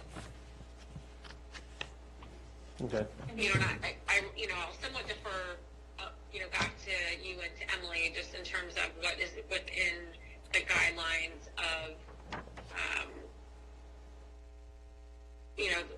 what the town permits. I don't think we have a prohibition on it. We do not. I think we do not have a prohibition on it. In keeping with some of the other neighboring buildings and other more recently approved designs that we've gone with, I think something that would maybe more so mimic a siding that is your typical horizontal or a vertical may be better fit than the larger, what do we call them, larger paneling. That's what I was thinking, is like if you had like Yeah. Porter, you had the larger kind of siding that goes over on the side. I'm sorry, Sheridan, what you're saying. I was just going to say, I think that's where it does, just from that particular view too, it does add a bit more to the contemporary nature versus blending in a little bit more. That would be the only issue. And I pulled up another picture, even looking at, so I have, my Zoom is going to freeze. It's A2.5, the picture I have. So if I'm looking correctly at I'm not going to know the correct view, but that back view maybe is what you're also seeing in your picture. Am I correct? Correct, can you hear me? Yes. Correct, so that's exactly it, that those larger sort of panels there, the graphic doesn't do it justice because it is the cementitious siding, but I was thinking if I'm driving along Hunting Path there, I know we have the horizontal wood around the arch, but to Emily's point, if maybe not, maybe a different color, but maybe more of a siding there, versus the larger stone or larger panels that's there, because it does lend itself, at least to that side, very, very contemporary. I know the angles are already, I'm sorry, I'm over talking. No, that was fine. The only thing I would add is, it could be the same color, but maybe we even explore what does it look like with vertical, hardy plank style siding versus horizontal, if you don't want to have too many horizontal elements next to the wood grain features as well. The intent for it is to be more of a contemporary design. We don't want to have residential influences per se. Okay. Vertical reminds me of board and batten type of craftsman application. Horizontal siding will just compete with the horizontal wood siding that we have, and then you're just going to have a lot of linear texture on those panels. Obviously we selected the cementitious just for the maintenance and durability of the material. But we think that having the larger panels actually, because of the size of the building, not only helps it with scale, but also helps it with the kind of contemporary look that we wanted to achieve. Okay, I think once it's, and then sort of backtracking my comment a little bit, I think once it's applied, you'll be able to see some of the relief, you'll be able to see the lines that are in it, so it scales it back. If we do have the landscaping in there, maybe that's where we can have the conversation to sort of soften that. So I appreciate you being respectful of our inarticulate discussion. Cementitious, I had to look up, that was my SAT word. Yeah, and I'm going to agree with you too. I mean, I had the same question, and you brought it up about the landscaping. I was curious about what that would look like just in the long run, because I think that's the opportunity as well. The landscaping could really be complementary to what the building's going to look like, and also I don't want to soften the contemporary nature of it, because I know that that's your goal. I mean, that's your whole design, is this contemporary nature. But I also know that's in the town, I think with complementary landscaping, it will help the contemporary and the uniqueness blend into the rest of town, if that makes sense. Now, I don't want it to be hidden by the landscaping. I think it can be very complementary, and add to that blend with, the uniqueness of the rest of town. Right, and the landscaping around the building is going to be an important element in the philosophy of this application.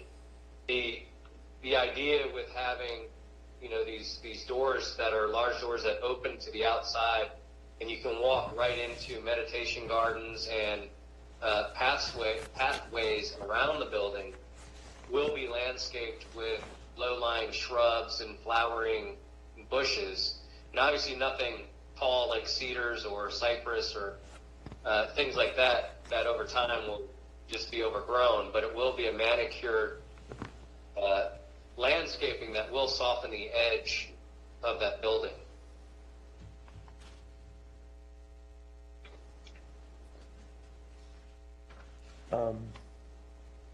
Okay, so maybe it's, I don't know how to break it up to say, you're going to address, you haven't done landscaping yet because that's a cost you're going to incur at site plan, correct? Correct. Okay, so maybe if the board's okay with it, maybe we say that if we do move it forward, just to say that we would reserve the opportunity to review the landscaping plan once it's submitted and prior to the planning commission. We can do it at the same time or concurrently. Does everybody have any issues or concerns with sort of that? Sean, are you okay with that? Yeah. We're going to have to submit for the signage also for Okay. approval. Okay. Do that at the same So time? we know that we can do this in a two-step process. I'm sorry, Ayush, do you have any comments? No, not really. I think I'm okay with how it looks, in all honesty. Okay. And everything that we've talked about so far. Another thing I thought of, lighting fixtures. Any commentary on the lighting fixtures? Sean, they're directed down. I have an older version, so I don't really see any particular lighting fixtures on my. I don't think they included all of them, so if they could bring that back. Okay. Sean, is that okay? Can we, maybe in a subsequent submission, review your lighting? I think the ones we have in hand, the hard copies have the lighting fixtures, but the other plans do not. Okay.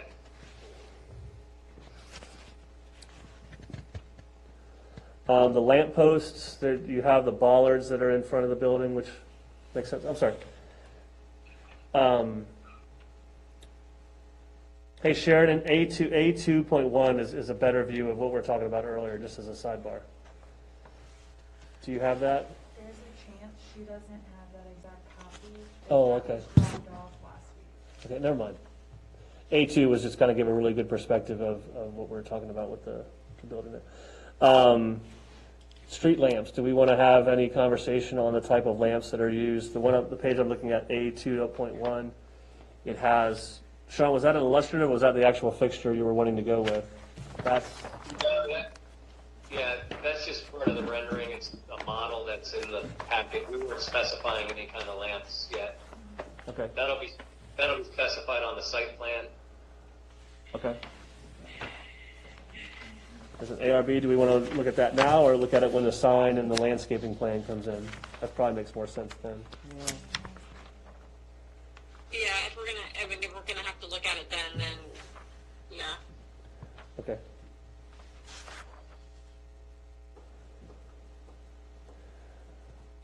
I will say, it's funny looking at the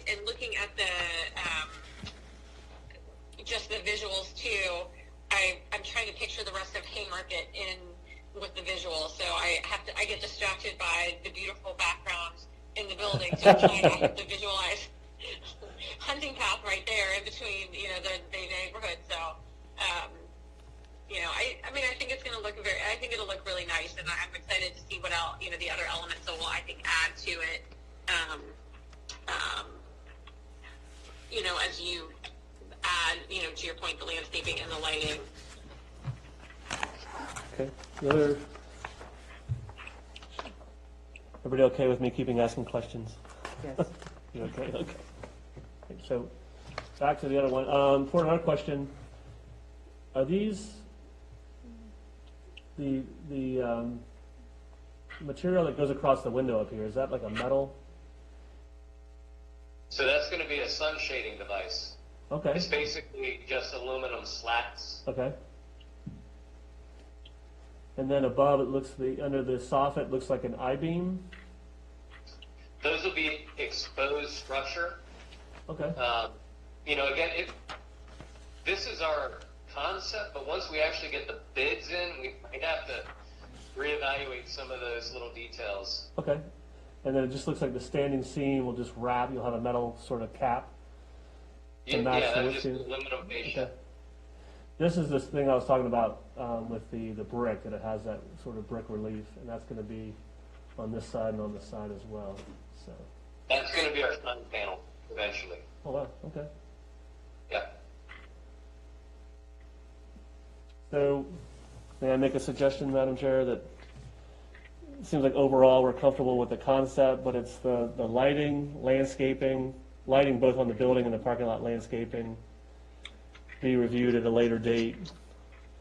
And then maybe we'll review the dumpster then too, Sean, if you're okay with that, once you get closer to site plan. Yes, I'm okay with that.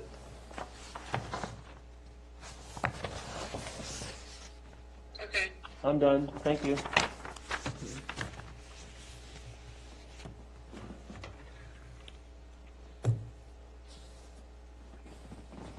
anybody else have any questions? Anybody else have any questions? I'm asking for Emily. No. Okay. Do we want to do any kind of a motion for them to proceed motion? forward?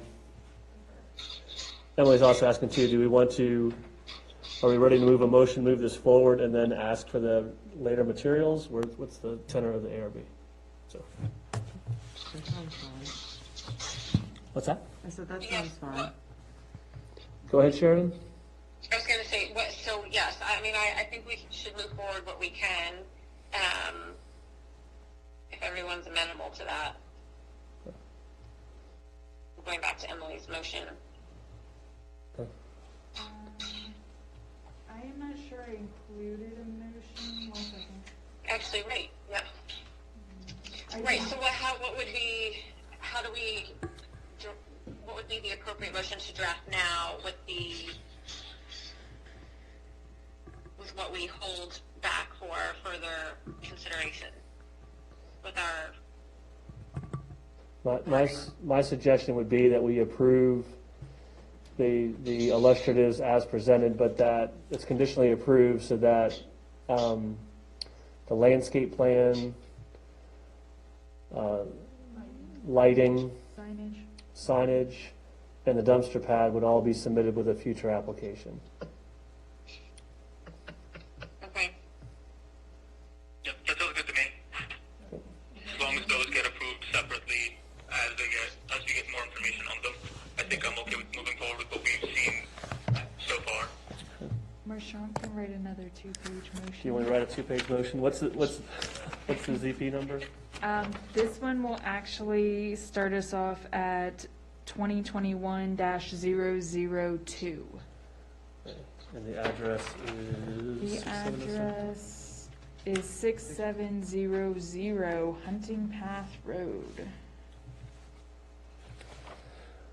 Okay, I move that the ARB approve ZP 2021-002 for 6700 Hunting Path Road, subject to the architectural drawings submitted with the application and contingent upon future applications that will address landscaping, building and parking lot lighting, signage, and the materials and location of the dumpster pad. Second. Is there a second? I'm a second. Sharon? I second. Okay. Sheridan with a second. So, Madam Chair, opening statement, I just think to overview is that we are going to get feedback on this application. I would argue or take the position again that although it is somewhat contemporary design, its location, its single-story structure, it does meet the criteria in terms of generating architectural interest. It does lend itself to policies talking about the town giving the appearance of being built over time. It does cater to what we consider an artisan group in the community. Dissimilar to having a location on Washington Street or anywhere else, I think, again, this context, it's appropriate to look at this. And my impression of the intent of the future applications is to further sort of soften sort of the contemporary nature of it with landscaping with a future application. So those are my thoughts. Thank you. Okay.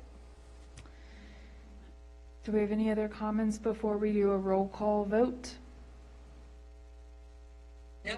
No comments. We'll start with the members on the phone. Correll, Yes. King, Yes. Schneider, Yes. Larson, Yes. Utz, Yes. Okay. So, Sean and Loveless Porter team, that has been conditionally approved with those conditions. We will be in touch with the outstanding items that would need to be addressed, and we can come up with a timeline on when you guys think those would be ready to bring back to the Architectural Review Board. Okay? Okay. The one question I do have is for the landscaping plan. You just want to see that we are providing landscaping. You don't necessarily have guidelines as to what types of landscaping we have to put. We do have guidelines. Those will be in the zoning ordinance. I can send you those sections in an email. Well, yeah, we know what we need to do per zoning. Okay. And you said earlier this would be more aesthetic landscaping around the building. There aren't ARB guidelines specific to that. You just want to see that we are providing it. Correct. And we just want to see you're using the approved materials. I guess what I would add to that is I think part of the looking at the guidelines about its relationships to its neighbors, it would be helpful to be able to see the architectural drawings in the backdrop of the landscape plan, just to see how that might change the aesthetic of the building, if that makes sense. So I think we want to see it in the context of how it's going to buffer and screen the main structure.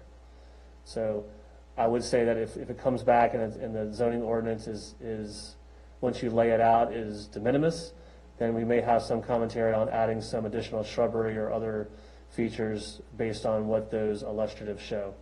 In my mind, it's more of the illustrative, it's more of the aesthetic from Hunting Path, and so when you come in off a Hunting Path, you can see sort of the southern and eastern part of the buildings and northern parts. That is probably going to be the most noticeable of the residents, and that would probably be the focus of that discussion, in my opinion. So, yeah, so just so we're on the same page, you just want to see that we're putting something there. The zoning requirement will have the buffering and the tree coverage requirements by your ordinance, but what we're providing to beautify the actual building is what you're looking to see. Yes, that's, correct me if I'm wrong, it would be both. It would be the aesthetic landscaping you're adding in addition to the zoning ordinance requirement and how that would look in relationship to the building. Right. Yep. Yes. Okay, we are saying the same thing? Okay. Yes. Okay. Okay, so with that, we're done with you guys for tonight, so I will touch base on the other conditions of the application. Perfect. Okay? Thank We you. can start with drawings now. Yes. Thank you. Thank you, and thank you for your patience tonight. I know this was a difficult one to work through, so thank you. No worries. Thank you. Have a good week. You too. All right, thanks. You can hang up my phone. Okay, so I'm Whose gonna is this phone? leave- No, And I thought you should, but I'm gonna leave them with you for the rest of the meeting. Okay. You just babysit them. I'm babysitting you guys. I love it. Okay. My red So, phone. next agenda item we have is the 2021 meeting schedule. And this will be on the very last page of your packet. So we just need to approve the 2021, the 2021 calendar.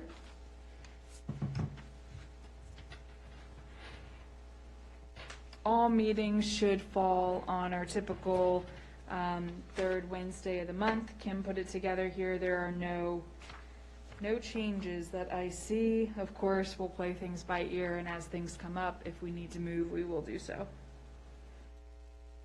So, No holidays? not this year. A lot of the holidays fell on a Saturday, actually. So, if you guys don't have any objections, we can do a motion, a second, and then all in favor. Is March, is St. Patrick's Day March 17th? There's a holiday, is that a holiday for you? It's not a holiday for, for us. Sean, I know, it's just like, I'm just thinking of how we could, be holiday-ish during that time. but We- that's the only one I can see. We can all wear green. No, When we it's get fine. I was there- being facetious. Is what I was being. If we get there when we have, if we have an issue with getting a quorum, we can always move that at that time. If you guys all celebrate St. Patty's Day. The look of the Irish. Okay.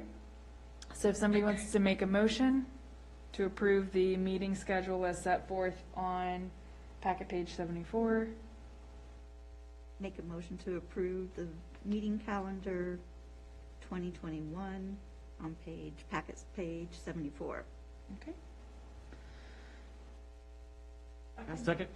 Yep. Oh, Sharon, second. Give it to Okay, all in favor, say aye. her. Aye. Okay. And, okay, so I'll run us through these next few items.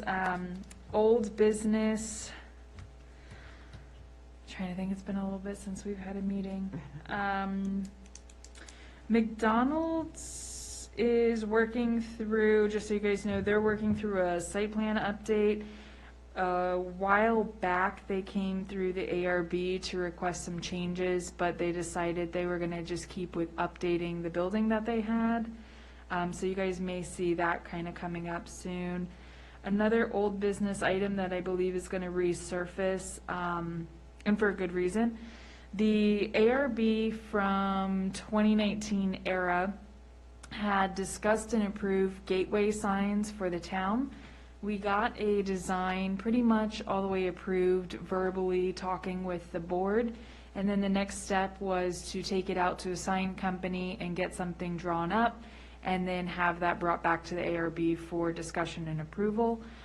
We were not able at the time to get those designs drawn up just because of the financial cost, but we are looking into that again and what monies we have available. So that's an old business item that hopefully will be brought up here in the coming months.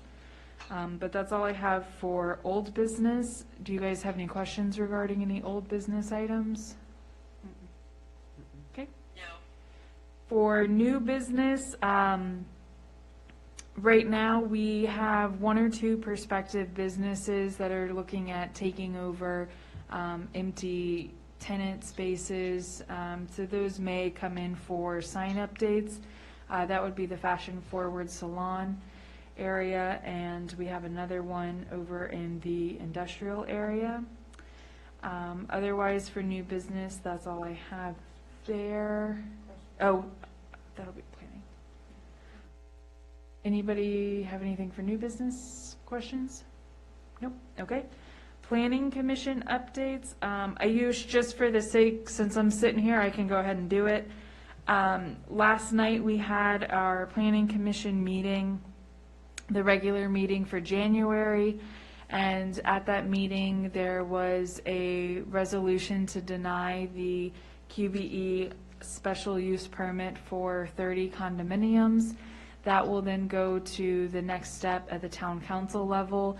The Planning Commission did pass the resolution to deny the application. Crossroads Village has applied for 2 special use permit applications. These were sent out to the outside agencies for their review and comment. We have received all of the comments back except for VDOT, and we will be moving forward with putting out a public hearing date. That will be on February, let me double check my date real quick. That'll be on February 16th at 7 p.m. That is a Tuesday. It is the Tuesday right after President's Day. So we're holding our meeting. It would normally be on the Monday. We're going to hold it on the Tuesday. So that also came out of Planning Commission. The other item, we are working on a zoning text amendment for the town. That was a directive of council. So as necessary, we may be bringing a couple of items to the ARB for ARB review as it applies to the zoning ordinance. Any questions for Planning Commission? Nope. Okay. No. I will turn it over to Marchant to do the town council updates. You might need your help on that. So we have done, I think we finished the first round of the COVID funding. The grant that Xanders did was through the county. But from, I guess, most numbers right now, the voucher program was a success. Yes. And has been well received. Have everyone had a chance to see the, what's the title of the video? A great video about Haymarket on Facebook. So it was paid for with COVID monies, but it was beautifully done. Vice Mayor Pater put it together and did a really good job with that, so if you get a chance to look at that. I'm trying to think what we have coming up. We are at the work session this week. I believe there's a private individual that's wanting to look at, not a private individual, but there's an interest in looking at the park building. So we'll be hearing comments on, or a proposal on that. There's also some interest in looking at a possible DMV select. I point over here because operate out, we've talked about that at length. Kim has had experience with her prior job and offering those. There's some initial cost up front to the town, but over time it would pay for itself and does create a financial, we do get some income from that. How would we handle the traffic? So that was one of the questions. I think that's a good question. In the select limits, it's by appointment only, so it's not, you don't have sort of the high turnover that you have with some of the standard DMVs, but that was a question the council asked as well. Would it be disruptive to the town operations and those sorts of things? So more to come on that. We've not made a decision on that. We've simply asked Kim and others to come back. How would it work? Where would we locate it? Would there be any disruption? What would the parking requirements be? So that's an ongoing sort of discussion.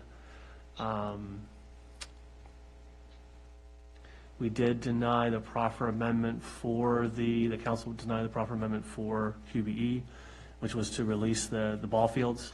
There's a proffer right now that keeps them there under certain parameters, and the council felt that that was not appropriate to release that proffer. So the SUP is sort of related to that. If the proffer is not removed for the ball fields, it's hard for any sort of, that reserves that land for that use. So any other use can't come on it until that proffer is relieved.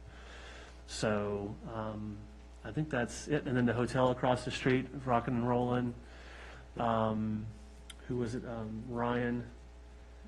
Morgan. I cannot remember names anymore. Ryan Morgan, who's the hotelier, he is offering to walk with council members, I believe, at the end of the month. I don't know if he would open it up to, I can maybe call him and see if he would open it up to other members, but if other folks want to walk the site. But obviously, you see the structures going up, it's going to be a big facility. Yeah, So, it's huge. I mean, I rounded the corner the other day and I hadn't seen it, and I was like, wow, they're moving right along. it is, and I believe, what was the latest timetable? Was within the year, I guess? I believe the entirety of the structure will be up, and they'll be finishing off interior decor, things of that nature, the final touches in the late fall, early winter, and then I think an opening date of, they might be able to make up some time and get it in this year, but if not, it'll be very first quarter 2022. So what was interesting is that they want to have, obviously, have that Haymarket theme throughout, and so that they plan on reaching out to us to look at pictures, maybe borrowing stuff from the museum, things to really highlight and capture sort of the Haymarket area, which will be fun, will be interesting to do. The other comment, and I'll finish up, is that you'll notice now the power lines along Jefferson become much more visible now that the hotel structure is going up. So the council's started to discuss, we already have land south and north to widen Jefferson. There's some monies that we may be able to help defray that cost. And the idea was that if we widen the street there, that we could use some of those monies to underground those power lines. So Chris Kuhn is vetting that to sort of work smart, not hard, and sort of package that, so there's some cost sharing. There is some revenue that will come out of the hotel eventually that will allow us to, or at least hopefully money to put into our CIP. But this would happen before, obviously the hotel's got to get up and running before we start seeing the money. So anyway, more to come on that. So thank you. Okay. I think we're up to our last. The last thing there, Ms. Larson. Do I have a motion to adjourn? Yes. Do I have a second? That's a second.